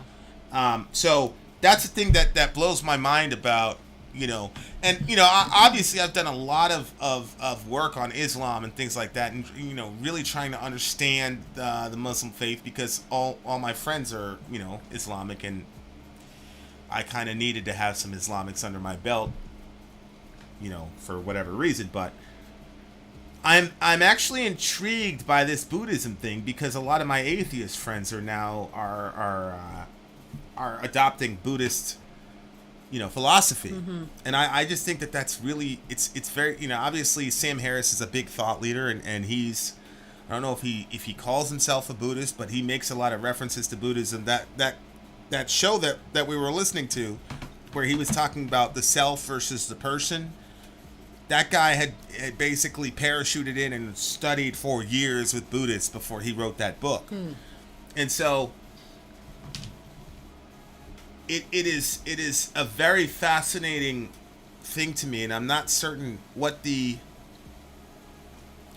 correlation is between the new atheism, because you had the atheist resurgence with Richard Dawkins, and Sam Harris was part of it, but it was this internet bullshit.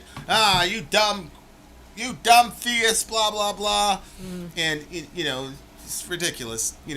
98% of those people, I've tried to have conversations with them about basic stuff, scientifically speaking. They don't even know what they're talking about.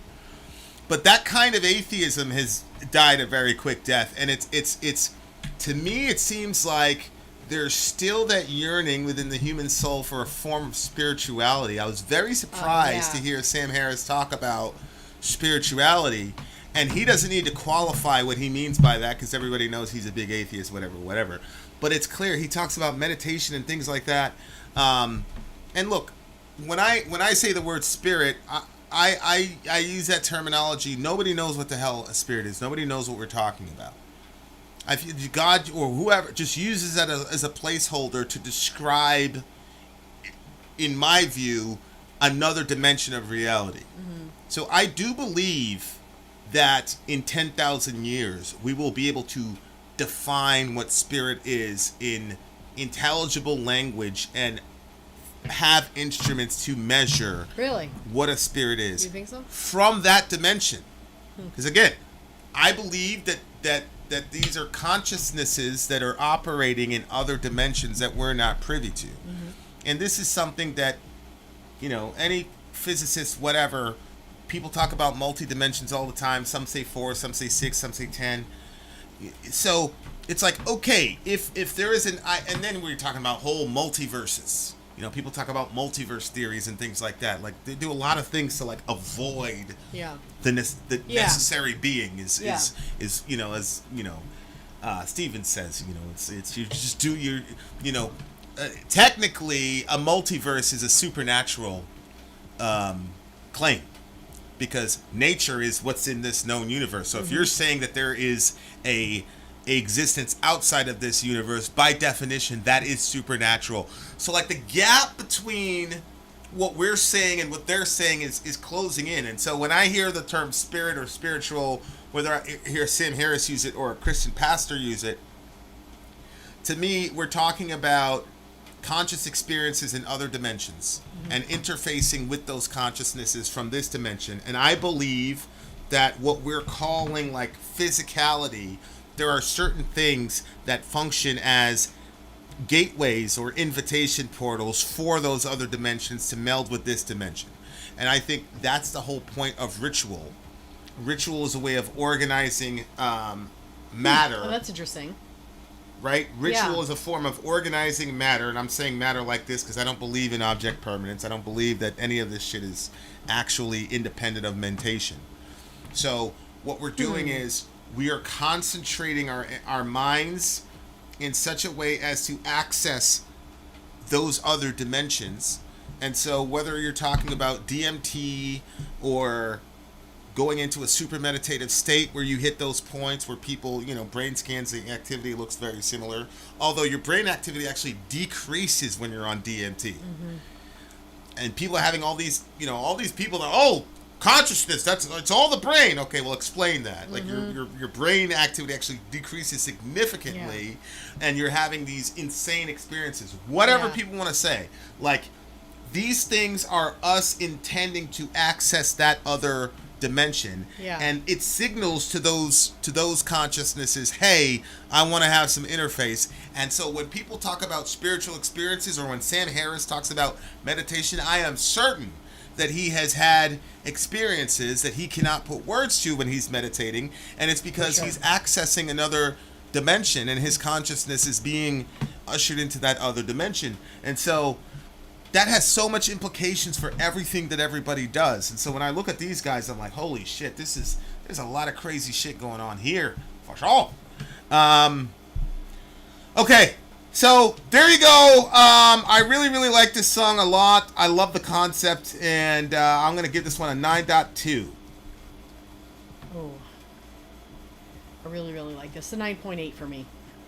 9.8. Okay, we are coming right back with more music. Very, very, very, very, very good stuff. Okay, guys, we shall return. Vin out. Sorry out. Gone. Commercial break. We'll see you soon. I'm Vin. I'm sorry. If you would like to get your song reviewed, dear listener, there's the Filthy Capitalist option. As Sori says, 125 gets you straight to the head of the line. You don't have to be a part of the alliance. You don't have to be part of the group. Wait a minute. And the biggest thing is you don't have to wait. You hop, skip, and jump right in front of everybody. 125 gets you there. You do that 3 times, and you get matched down to the $75 rate for perpetuity. Yes! Also, there is a band review option. So if you've got a band and you're trying to get your band some exposure, hit me up at itsori@gmail.com, and I'll show you the details about how to pull You that off. can also jump on Patreon, and there is a option on the tiers to be able to get your band reviewed. Obviously, we can't lie to you, so we can't guarantee, a positive review. Get what you get. It's just rubbish. Rubbish. Rubbish. That's British for garbage. My favorite is the community option. $1 at the gate gets you in at Patreon. You get to join an alliance. The alliance joins their points together, and that helps determine what songs that we do. The alliances hang out on Discord. Message me on Patreon to get the link. And they do all kinds of other cool things. They do Minecraft, Dungeons and Dragons. Yeah. It's really a community within the community. Anybody can go in the village, facebook.com/VinandSori. There's 160,000+ people on the channel. What's cool about the Discord is that it offers a real opportunity for community connection, friendship, that type of thing. And it's on Discord, so if you're not a Facebook person, it's for you. You start off at $1. Right. Plus you get exclusives. Sori and I are working on a song. So the first 15 seconds of that was on Patreon. Also, at $15 tier and above, when we actually debut the video, they're going to be there live with us. There you are, dear listener. Buy merch. Buy merch indeed, a child shall lead them. My partner in crime, or my partner in grime is disposed at the moment, but we will continue, dear listener. This is, as you can see, the different sky stream. So like every band that we're looking at is under a different sky, meaning a different country. We just got done I don't know where this band came from. And I don't know where this band comes from, but this is Nechochwen. Across the divide. Is there a little thingamajiggy? Yes, there is. One of my current favorite bands, this is from Kellandros. Nechochwen is a 2-man project from West Virginia, USA.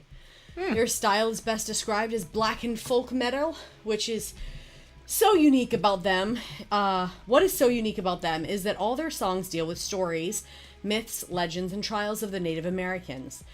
I'm unsure if either of the two of you have Native American blood, but their love and respect for the people and culture is very evident. This is from their brand new album, Kenawa Black, and their 4th studio album. Did he put the lyrics there? No.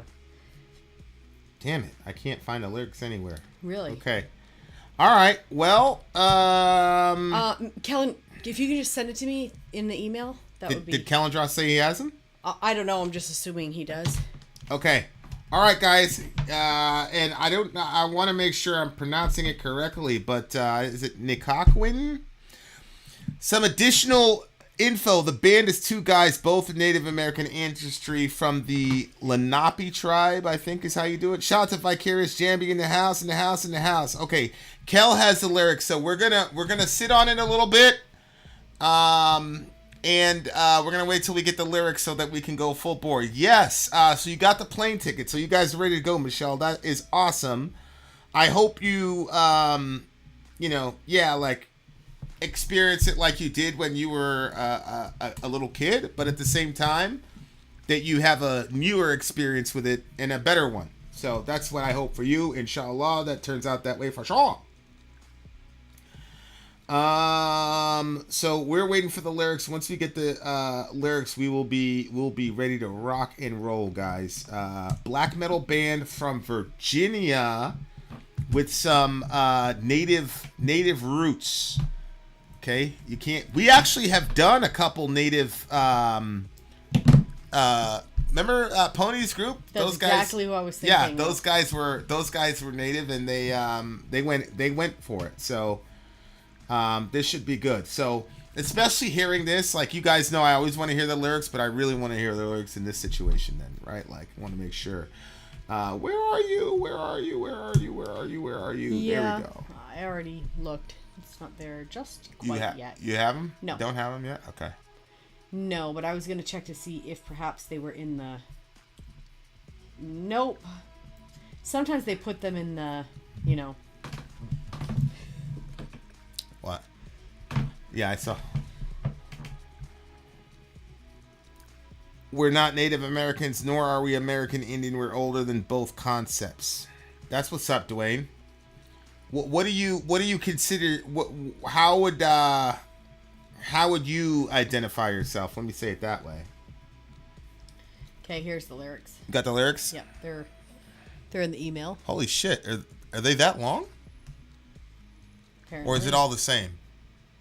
I think those are all the same lyrics. Right? Oh, they are all the same. Yep. About to say, I'm like, yo, that's a book, bro. Okay, indigenous, got it. Okay, that makes sense. That makes sense. All right, guys, here we go. Nechochwen. I'm probably butchering that name. Let's check it out, shall we? Across the Divide, let's do it.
Love them anyway.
this is a very interesting song.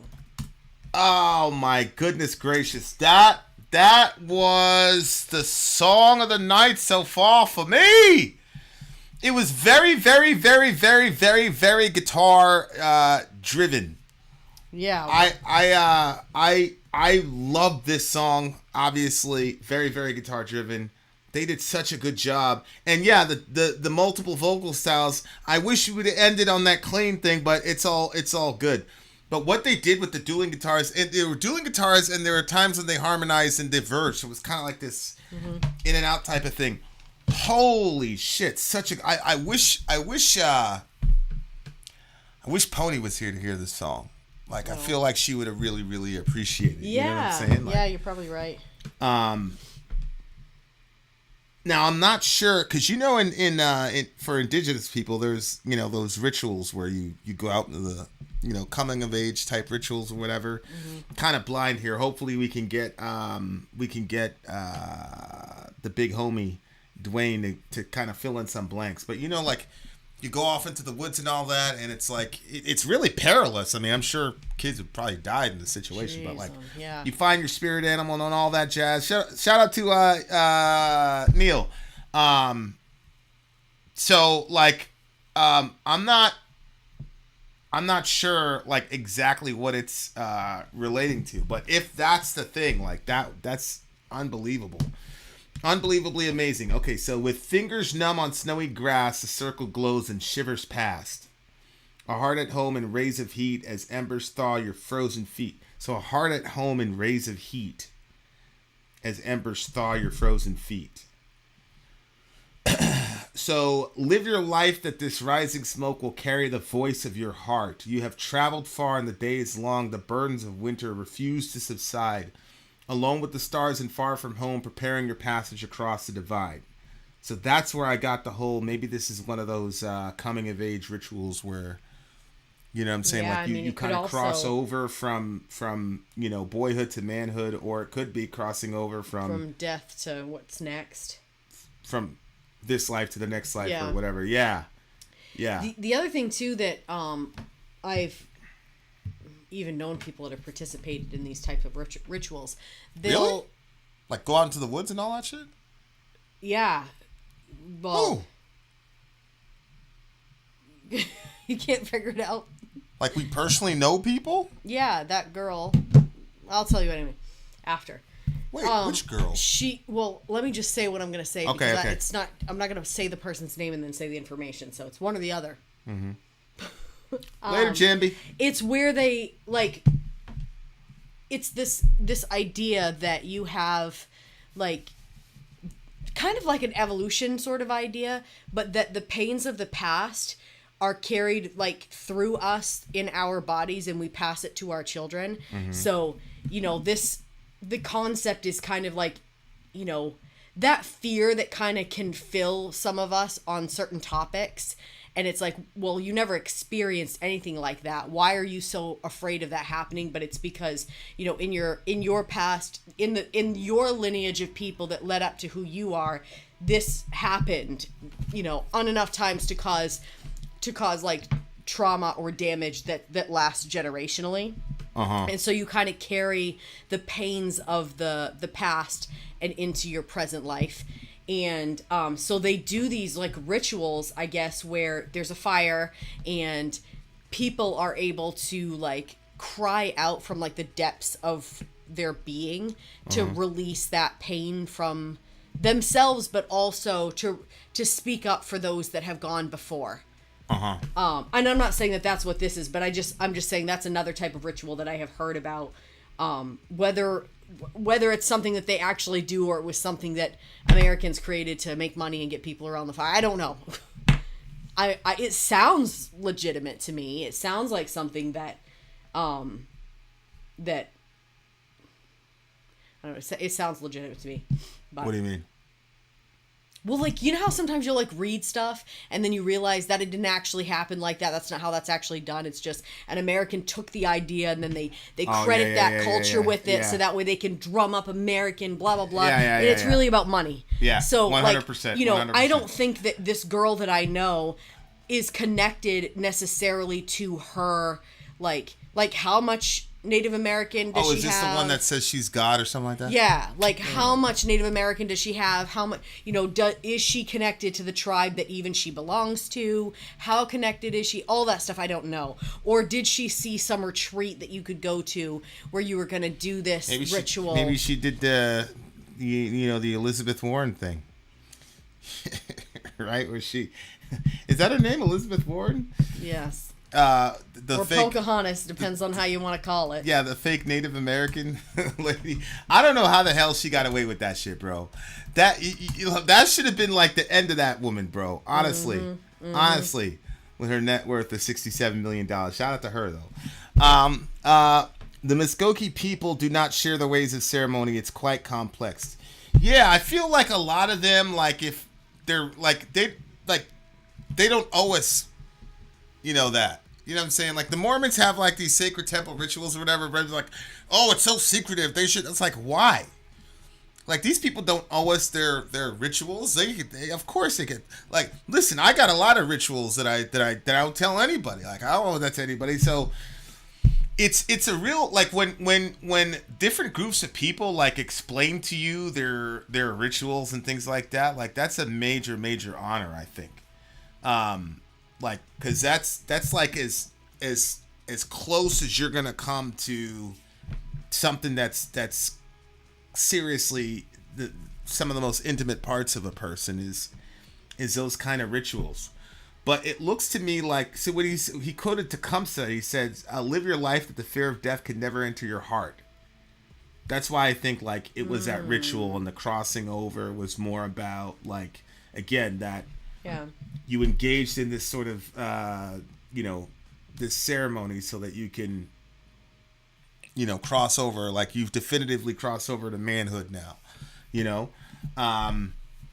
But that is a very.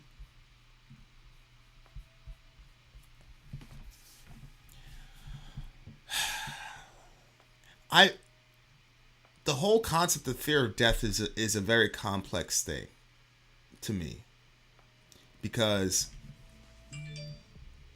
it's like I was watching Lex Friedman. He's talking to this priest, and he was talking to the priest about resurrection. He goes, "Are you afraid of dying or whatever?" And the priest said, "Well, of course I'm afraid of dying. I don't know what's gonna, I don't know how it works. I don't know how my consciousness is gonna go from here to there, yada yada yada."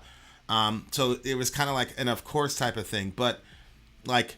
Are you talking about fear in the sense of a plane crash fear, or are you talking about fear in the sense of a roller coaster? Because that's not the same kind of fear. Yeah. Like you're both, at the mercy of gravity, right? But it's completely different. Mm-hmm. And so for a long time, because when you think like about death, you're thinking about your own death, obviously. But I went through this thing last year where like every night I would imagine, because we were getting so close to the kids and our family is just so close, and everybody, like, the depth to which we all love each other is like, it's beautiful. And I'm so grateful to God for it. And that's one of the reasons, like, I was talking to this Jewish dude tonight, man, and he's got 5 and we've got, and it's just like, and we were talking about how much people miss out. Like people have no idea, and obviously I'm not going to talk about, the major cultural issue right now. I'm just saying, like, because we're so tight knit, my death now takes on a different meaning to me now, because now I'm thinking about you guys. What would happen if I didn't come home on that last trip and you guys got a bad phone call or whatever. It's like now I fear death in that sense. Like, I fear that I haven't prepared my household to go kind of like live without me type of situation. So like now it's that's the thing that bothers me, and like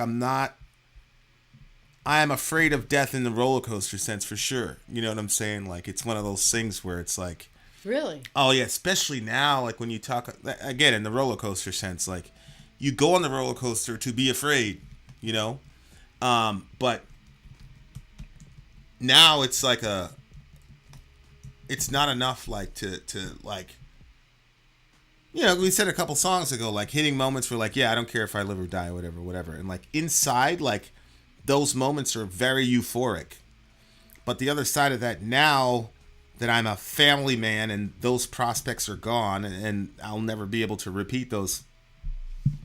I don't think I doubt it's just not going to happen, you know, unless something happens here, which I doubt. But now it's not just about like, yo, I'm not afraid. What?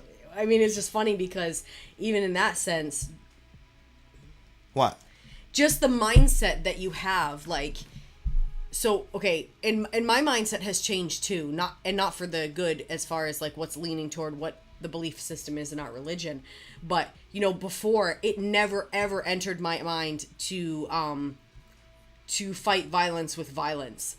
So I always thought if something happens, the first thing that I'm going to do, I'm going to start praying immediately and I'm going to start talking to the person. And what I'm talking to them about is not like the typical story of like letting them know who you are, so then it's going to make them feel like a tinge to their conscience, but rather giving them what I felt like was the most important information, which was explaining Christ to them in that moment. Yeah. And if that's the last, because I mean, I think that you have to be a pretty sick and twisted person not to rethink, like when you do something wrong, to not like rethink about those last moments with that person. And so if, you know, let's say somebody broke in and their intention was to steal, but instead stuff got whatever, and then they ended up killing you. But the last moments you share the gospel with them, like, yeah, you died, but that's going to be the last thing that they heard from you, and how different that is compared to other stories or whatever. So it's just interesting, like,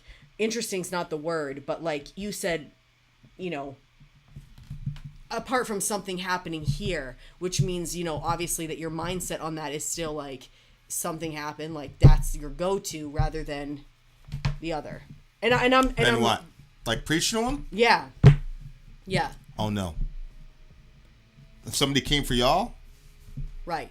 No, I'd send them off to the ANSO for sure. I know, and that's what I'm saying. I'm saying like that's still an area that has to be, and my mindset has changed on that too. Like where before I was like, no, I'm definitely going to use that, you know, whatever. Yeah, if it was me on the street, you know, God revealed this to me, you know, last year. You know, situation happened with Zoe.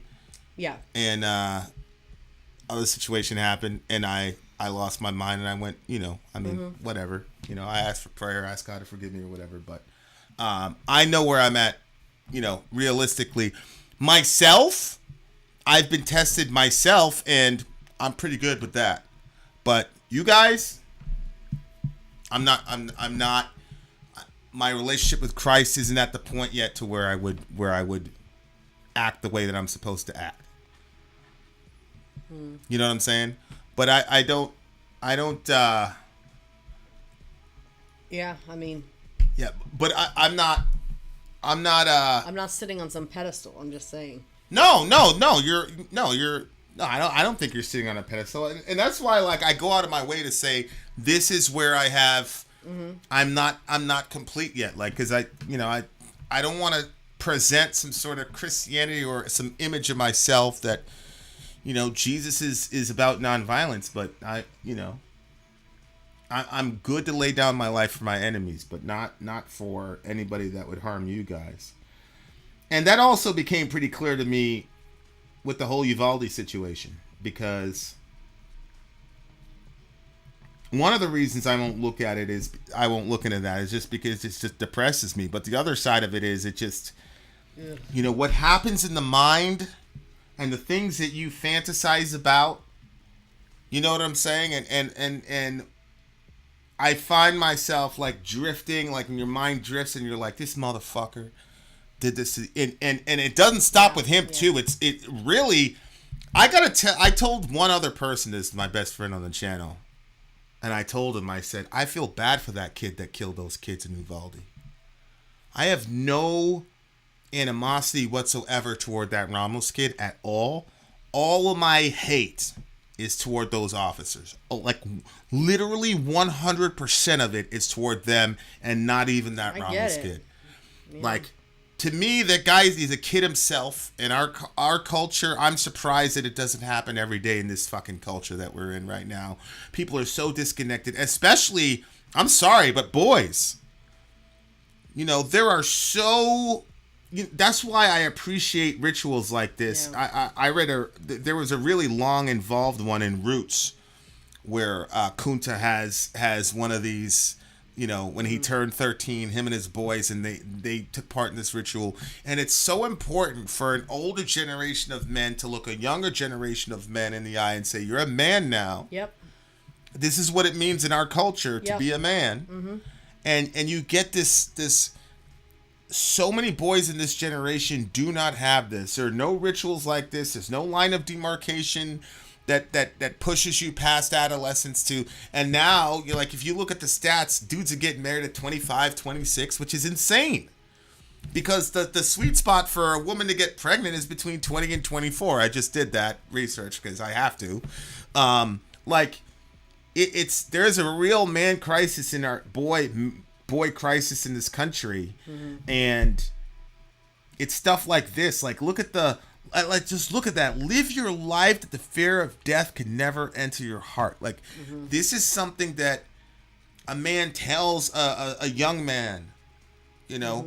And I was watching one, I think it was the Maori people in New Zealand, and you know, they had those and there was a marriage ceremony. I cried my eyes out watching it because it was I remember this. It was the father-in-law talking to the son who just married his daughter. The guy just married his daughter. And they did that yada bada da da. And they put on the captions and it's basically the dad saying, you're a part of my family now, and life is going to be hard, but the tribe is here for you. You're going to be okay. Just stay faithful to your vows. And it was just like, man, that guidance to give to a young man from an older generation, and for a man to give you his daughter. I know handmaid still, but for a man to give you his daughter, which is his most precious possession, and say, I trust you, and you're going to have a hard time because fucking life sucks, bro. But we got you. Now stand up and be a man and be what the fuck you need to be, bro. Like, that's missing in this culture. And we're so advanced, you know, Western people, we're so advanced, you know, we took out all those indigenous people, man, fuck those people, blah, blah, blah. We know everything. We went to the moon. We have iPhones. But we don't know how to make men anymore in this country. And then you get the other side of this, and that's why you get all these insecure dudes walking around talking about how big their guns are and all this other shit. And people, like, you know, they don't understand it. It's very painful to be a man and have nobody to guide you and show you how to be a man. I understand why those guys are doing that shit. I get it. And I know they're not the type of individuals that are that will get busy when the shit is on the line. We know. But it's because I just figured out why the Ramos thing got to me so much, because here's this 18, he's a child. I don't care what you say. He had just recently turned 18 like 4 days before. He's a fucking kid. Yeah. So you have this kid, and then you have these little kids, and then you have these fucking grown-ass men who have no masculinity left. Unbelievable. You're kitted out. You have all the gear. You have all the aesthetics of what it is to be a man, but you're not a man inside, because nobody fucking taught those dudes that being a man is ultimately about sacrifice. It's ultimately about being willing to lay your life down for people you don't know. Because we don't have that anymore. These guys have it, you know, but it's missing in our culture, and that's why I don't hate that kid.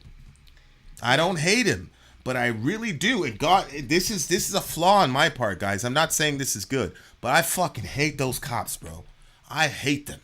I hope they all die in a fire plane crash. I fucking cannot stand them. Yeah, but I for don't the way that they understand. failed those kids. I don't understand. Like, those people are just that 18-year-old times, add some years. I don't give a fuck. Years doesn't change you. I don't give a fuck because They're the same directionless. Yeah, I was in the same directionless whatever. I had all the excuses in the world, but you know what? Once I had kids, I had to grow the fuck up. And these guys all have kids. Oh, I see. And fuck those cops, bro. Like I said, I'm wrong. My attitude is completely wrong, but the song is beautiful. Song of the night for me, it's a 10.5. But it really strikes a chord in me. Like when I read that line, like I'm watching Handmaid's Tale because I wanna get into the mind of the women in my life who are important to me that I'm on the other side of, and I want to like get into the mind, and it's helping me with that. But on the other side, there is a man crisis in this country. There absolutely is a man crisis in this country, and that's why, a couple years ago when people were talking about toxic masculinity, I was like, yeah, absolutely, there's toxic masculinity. But it didn't go over because men are so beat up and they're so weak in this country that they can't even hear something like that without getting in their feelings. So, yeah, that needs to change. That needs to change. If you're a man and you got sons, you better fucking sack up, bro, and fucking lead that boy, and fucking give him some roots. Because literally the fate of the world literally depends on it. So that's where I'm at with it.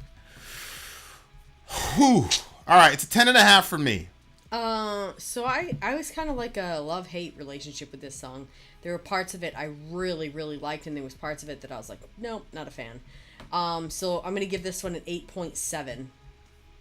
It's a 10.5 for me. I'm very surprised by my reaction to this song, but it's a deep song, and I really, really respect the hell out of that culture. Or those cultures. Mm-hmm. But yeah, I know that about you, Kel. I know that. Kel wouldn't have stood out there. And, Kel doesn't walk around. He's not no gangster. Kel ain't no gangster. He's probably never killed a mosquito in his life. But from what I know of my brother, like, yeah, dude, no way. There's no way he would let that shit happen. Mm-hmm. No way. And I have no idea how those cops can live with themselves, but that's the end of that, man. I'm done with that shit. Yeah, bring back the gender roles. Women and children first. Bring that shit back. Fuck all this shit. Women and children first. The boat's going down. Women and children first. Fuck this shit. All right. Much love to everybody. We got one more song left. Vin's gonna get out of his feelings. We're gonna go to commercial break. I'm gonna do whatever and then come back. I'll be in good spirits. Shout out to all the beautiful people. All my indigenous brothers and sisters. That shit is never gonna die, bro. You guys are still inspiring people to this day. Like this, I'm really, really affected by this song. So it's a 10.5 from me. Much love to everybody. All right, one more song, guys. One more song. It's Vin out.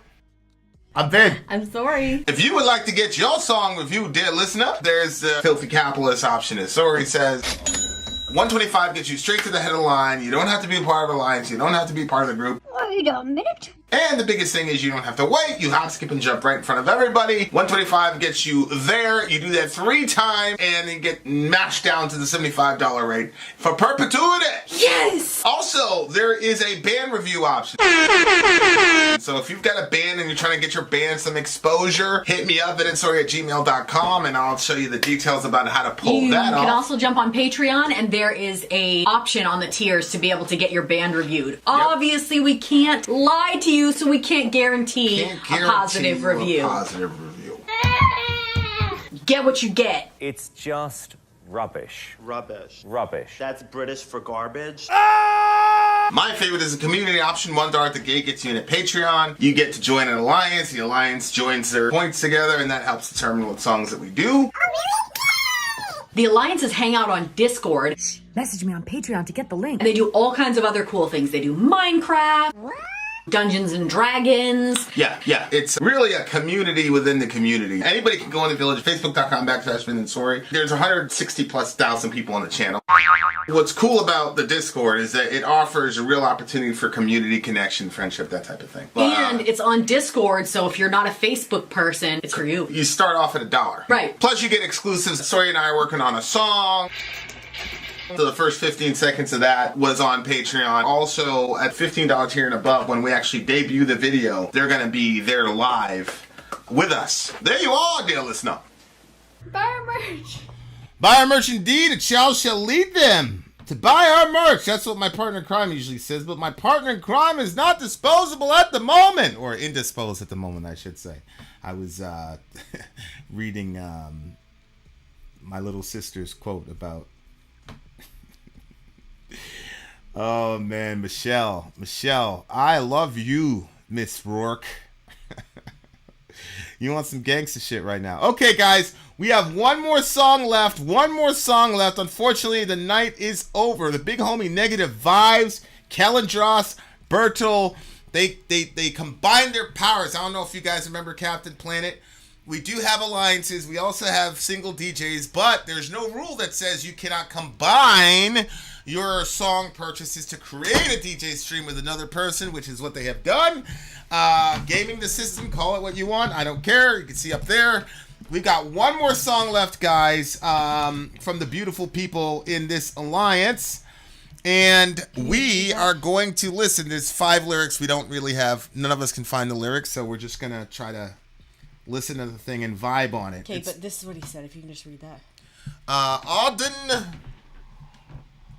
Volkuduramisnis Fangi. Auden is an atmospheric black metal band from Hivgardi, Iceland. This song is short on lyrics, only 5 lines, but high on atmospheric beauty. I can only find lyrics in Icelandic. I'll try to see if I can get a translation. Ultimately, without knowing word, the language of the song perfectly captures the cold, austere beauty of their homeland without any need for a translation. Okay, let's check it out, guys. Atmospheric black metal. Obviously, to us, lyrics are important, but sometimes the music is the lyrics. We're having a hard time downloading it. By the way, the only one I could find was the official video, and so that's okay.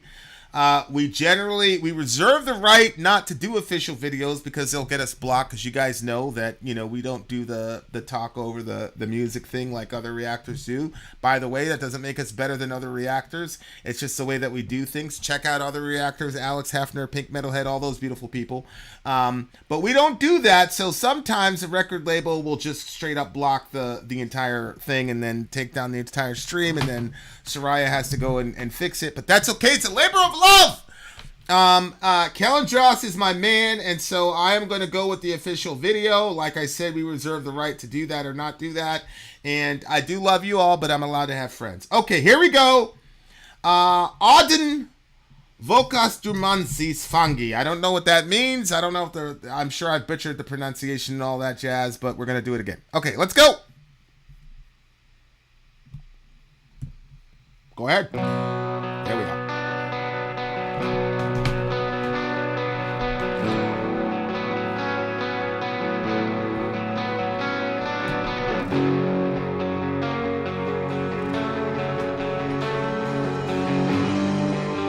I figured.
And the name of that song translates to "Prisoner of a Daydream."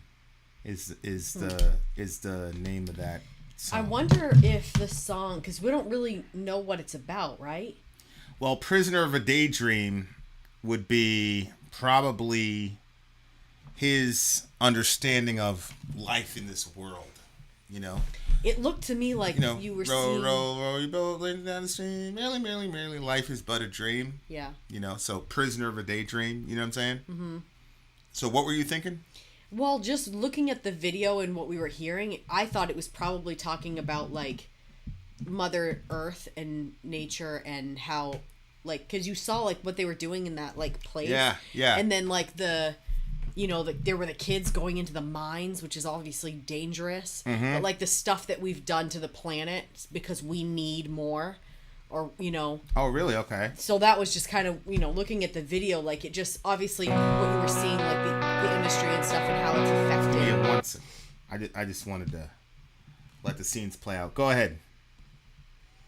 Because you're seeing beautiful nature all over the place in a lot of the pictures, and then it switches to this weird like industry, and you're seeing the smoke coming out of those stacks, and then it shows like the river again, and so like just pollution and stuff. Like we live pretty close to a river, and they've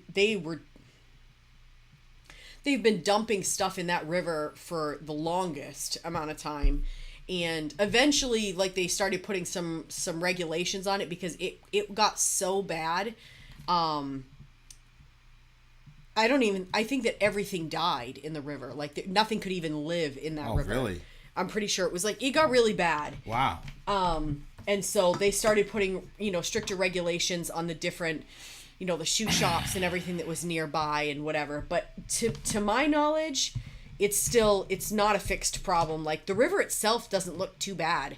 Like if you didn't know, you wouldn't necessarily know. Like it used to smell. I don't know if you remember that. Like used to stink really bad. It doesn't stink anymore. But still, like I'm like, how many places have not like because the house that I used to live at. I see a lot of pollution in this video. It comes at the end when the singing is happening. I'm pretty sure. You're just seeing like a lot of area. This looks like a lot of nature and human beings. I didn't know what this was. This was interesting. Were people like scarecrowing that or what? Dressed up like hay? Yeah, that was interesting. Yeah, I didn't really see pollution. I just saw human beings just trying to, just eking out life and doing life together in their little village. I didn't really see like a message about pollution or anything. It just looked to me like they were, just going through life. You know what I'm saying? Like, are you saying you got it like toward the end? I saw waterfalls and. You're coming. It's after the kids go into the mines. Yeah. So, yeah, I mean, if you just keep watching, you'll start seeing like the smoke coming out of the stacks and the weird stuff that machine just kind of looked gross. And like it was, I don't even know what that is. Are they cleaning wool? Yeah. Yeah. Yeah, I mean, it might just be about human ingenuity and how we've been able to master things, to create things. But like I was looking at this, I'm looking at the smokestacks as a negative. I definitely see that. I mean, for sure. The black one in the back. And it showed a lot of those kind of smokestacks. What's funny is that our brain, like colors. I was watching Bernardo Kastrup. He's like, materialists will admit that colors are a projection from our brain, they say.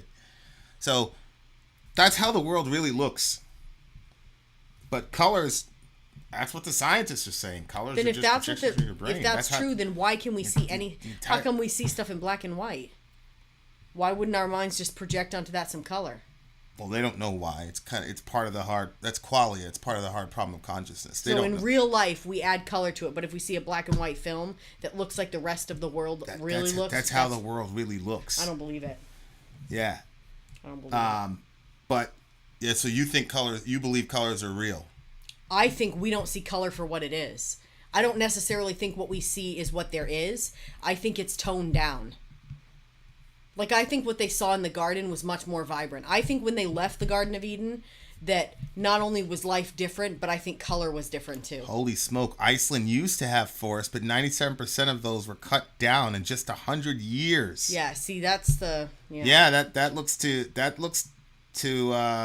like, human ingenuity is awesome and whatever, but if we're doing it so carelessly that we're destroying everything around us, like, I'm not good with that. Mm-hmm. You know. Well, here's what the scientists say. This is BBC News. I just thought it was very fascinating. I think there's a way for what you said to be real too. The first thing to remember is that color does not actually exist, at least not in any literal sense. Apples and fire engines are not red, the sky and sea are not blue, and no person is objectively black or white. What exists is light. Light is real.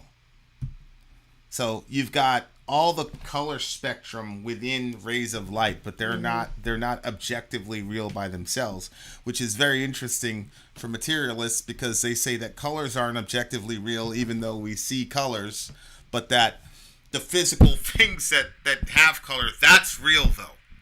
But the colors, even though we see different colors every day, that's not real. That's a projection of the mind or mentation or whatever. So it's just very, very fascinating. Like, that's what I'm saying. Like, I'm so excited. It's so exciting to me to look at science and all of this because I'm looking at this bland black and white video, but that bland black and white video is objectively closer to quote reality than what we see. So, but yeah, I mean, I hear you. I thought the same thing. Logical progression from knowing people who are colorblind. Correct. Yeah.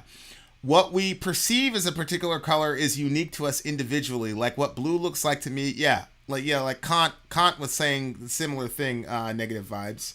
And since I cannot inhabit sori, I don't know what blue looks like to her. It's a very fascinating concept for sure.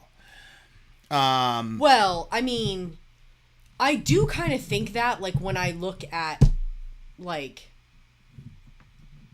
sometimes there's, like, there'll be, like, like, colors that are put together, and you're like, oh my gosh, that's amazing, and I'm like, eek. Yeah. That's not really...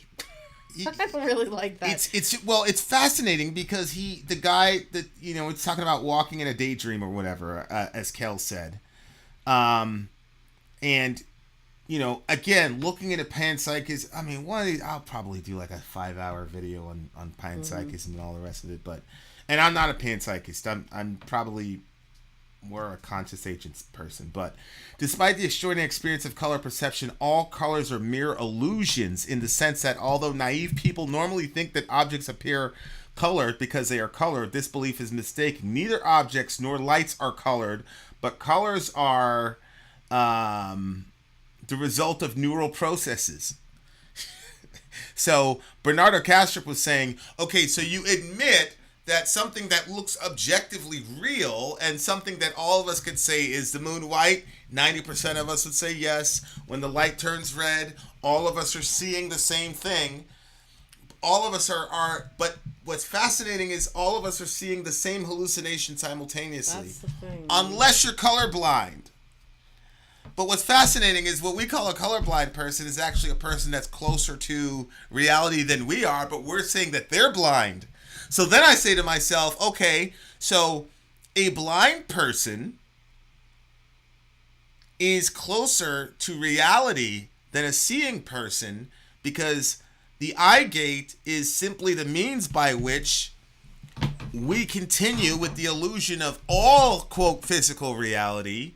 And when a blind person can't see something, he's actually seeing what's reality because in a panpsychist world or in Don Hoffman's world, none of this shit exists without mentation. So that's really interesting. So that was Bernardo Kastrup's thing. He was like, okay, everybody admits that these things that we just take for granted are illusions, but the physical objects themselves we're completely committed to. Yeah. And what's fascinating is like one of the ways that we gauge the age of the universe is by redshift. Okay? So literally The redshift. You explained this, and actually I've forgotten what it was. What is it again? I'll explain to you offline because I don't want to. But my point is, that's one of the main ways that we're gauging the age of the universe is via redshift. But there's no such thing as red. But then we take the redshift and say objectively that is when I understand what Castrop is saying. It's a good argument, but it makes. Like you said, like when you said, I don't believe that, right? And people are like, oh my God, that's science. It's like, well, in 100 years, I'm pretty sure, not even 100 years, because as the other guy is saying, space-time is doomed. In probably 30 years, physical objects are probably going to go the way of color in the sense of these are all neural processes, blah, blah, blah, blah. And we talked about this, like... the mind is our minds are separating all these things so that we can function in the world and all the whatever. But it's the whole thing is fascinating. So when they say like when he talks about the daydream and all that, like that's so real. When he's talking about like trapped in a daydream or living in a daydream, which is the title of the song, it's so real. And then for them to do the video in black and white. It's also so real, but even in that black and white, that itself is a color. Because even in there, even in this video, you could tell gradations of black in the video. So even that video itself is closer to what the quote real world looks like, but it's still not there. It's just a really fascinating idea. Is fascinating to me because, like there was a superhero movie where the person was blind and basically like their other senses got really strong and so they were able to be a superhero because that concept. Right. But then when you look at because I've mulled around with this idea for probably a couple of years, but what? Well, Archero, because Kel was saying what we call redshift, it's some sort of shift of contrast. It could have been green shift. Red shift, green shift. And then Archero says, and there you have it. The most frequently occurring type of color blindness is red and green. And even if you say, Archero, there's wavelengths or we can apply objectivity to it because we can look at wavelengths. How do you know those wavelengths are actually there? If we take the color for granted, but now we say, well, yeah, it's redshift, but that's just a neural process. It's a neural hallucination. It's a neural illusion. So the color is a neural illusion, but the wavelength is objective reality? That's Kastrop's argument. His argument is, how can you prove that those wavelengths are actual objective reality? You say, well, when we assume it's real, it works. Well, yeah, we also assume that the red light is red, so that works. That doesn't mean red actually exists. It just means that it works. Right? So it's so fascinating. It opens up so many discussions. But I love the video. I definitely what you said at the end with the smokestacks and then Kai backing you up with they took out 97% of their forestry in 100 years. That's really bad. So you've got to say at some level that maybe even subliminally the song or at least the video was what you're talking about. What was fascinating to me is I was watching this video and I was like, man, I love human beings, bro.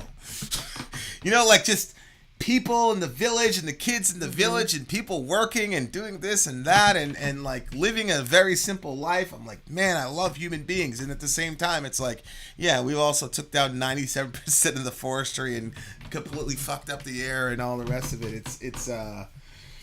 It's amazing, but I don't believe any of this stuff is actually objectively real. So who cares? No, the color red does not exist. The color red is an illusion. It's a neural illusion. It's a mass hallucination.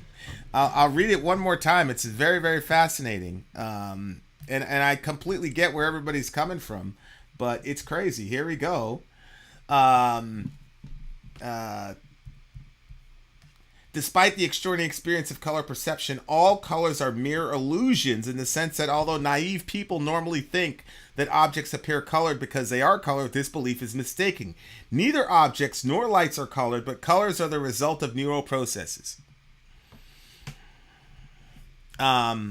And that goes into the hard problem of consciousness to a degree, because color would count as qualia, meaning the quality of our sense perception. Mm-hmm. What does taste like? Why does something look this way? Whatever. Who programmed us to have this collective illusion? All those kind of fall under the tent of the hard problem of consciousness, which I think this is the last generation of materialists, to be honest with you. Just based on the literature and things of that nature, and the last physics conference that I watched with these people going back and forth, you know what it reminded me of? It reminded me of being in the back rooms with pastors and hearing them talk about very specific points of theology, and then hearing them say, "Yeah, well, we're not going to tell people that because." You know what I'm saying? It's like, and I mean, I've done really? that. I've done that. You know what I'm saying? Like, yeah. And you're like, saying their conference reminded you of that? Yeah. So when the last physics conference, I was looking and watching. I was watching these guys all talk, and it was basically like, yeah, but I was like, holy shit! Like the stuff that everybody was saying, like 98% of it went over my head, but the 2% that I got, it was mind-boggling. And to hear them interface with each other and be like, yeah, we're not going to tell a comment. It was just insane. And I understand why, but it's insane. But yeah, I love the video. I'm glad that I didn't have the lyrics, because sometimes I get distracted by the lyrics. I'm so obsessed with like finding the meaning, but sometimes you can find the meaning. I mean, they okayed that video. Mm-hmm. So obviously then to them there's some connection between the lyrics and the instrumentation in the video. Mm-hmm. I love the song. It's another 10. It's a 9 for me. This was a really great stream. I really enjoyed it. You know, Kel always comes with like really interesting selections, but it was the different sky. Shout out to Bertle, shout out to Negative Vibe, shout out to Kel and Dross. Hail all three of them. Yes, dear listener. Having said that, we're out of here. Shout out to Middle Earth as well.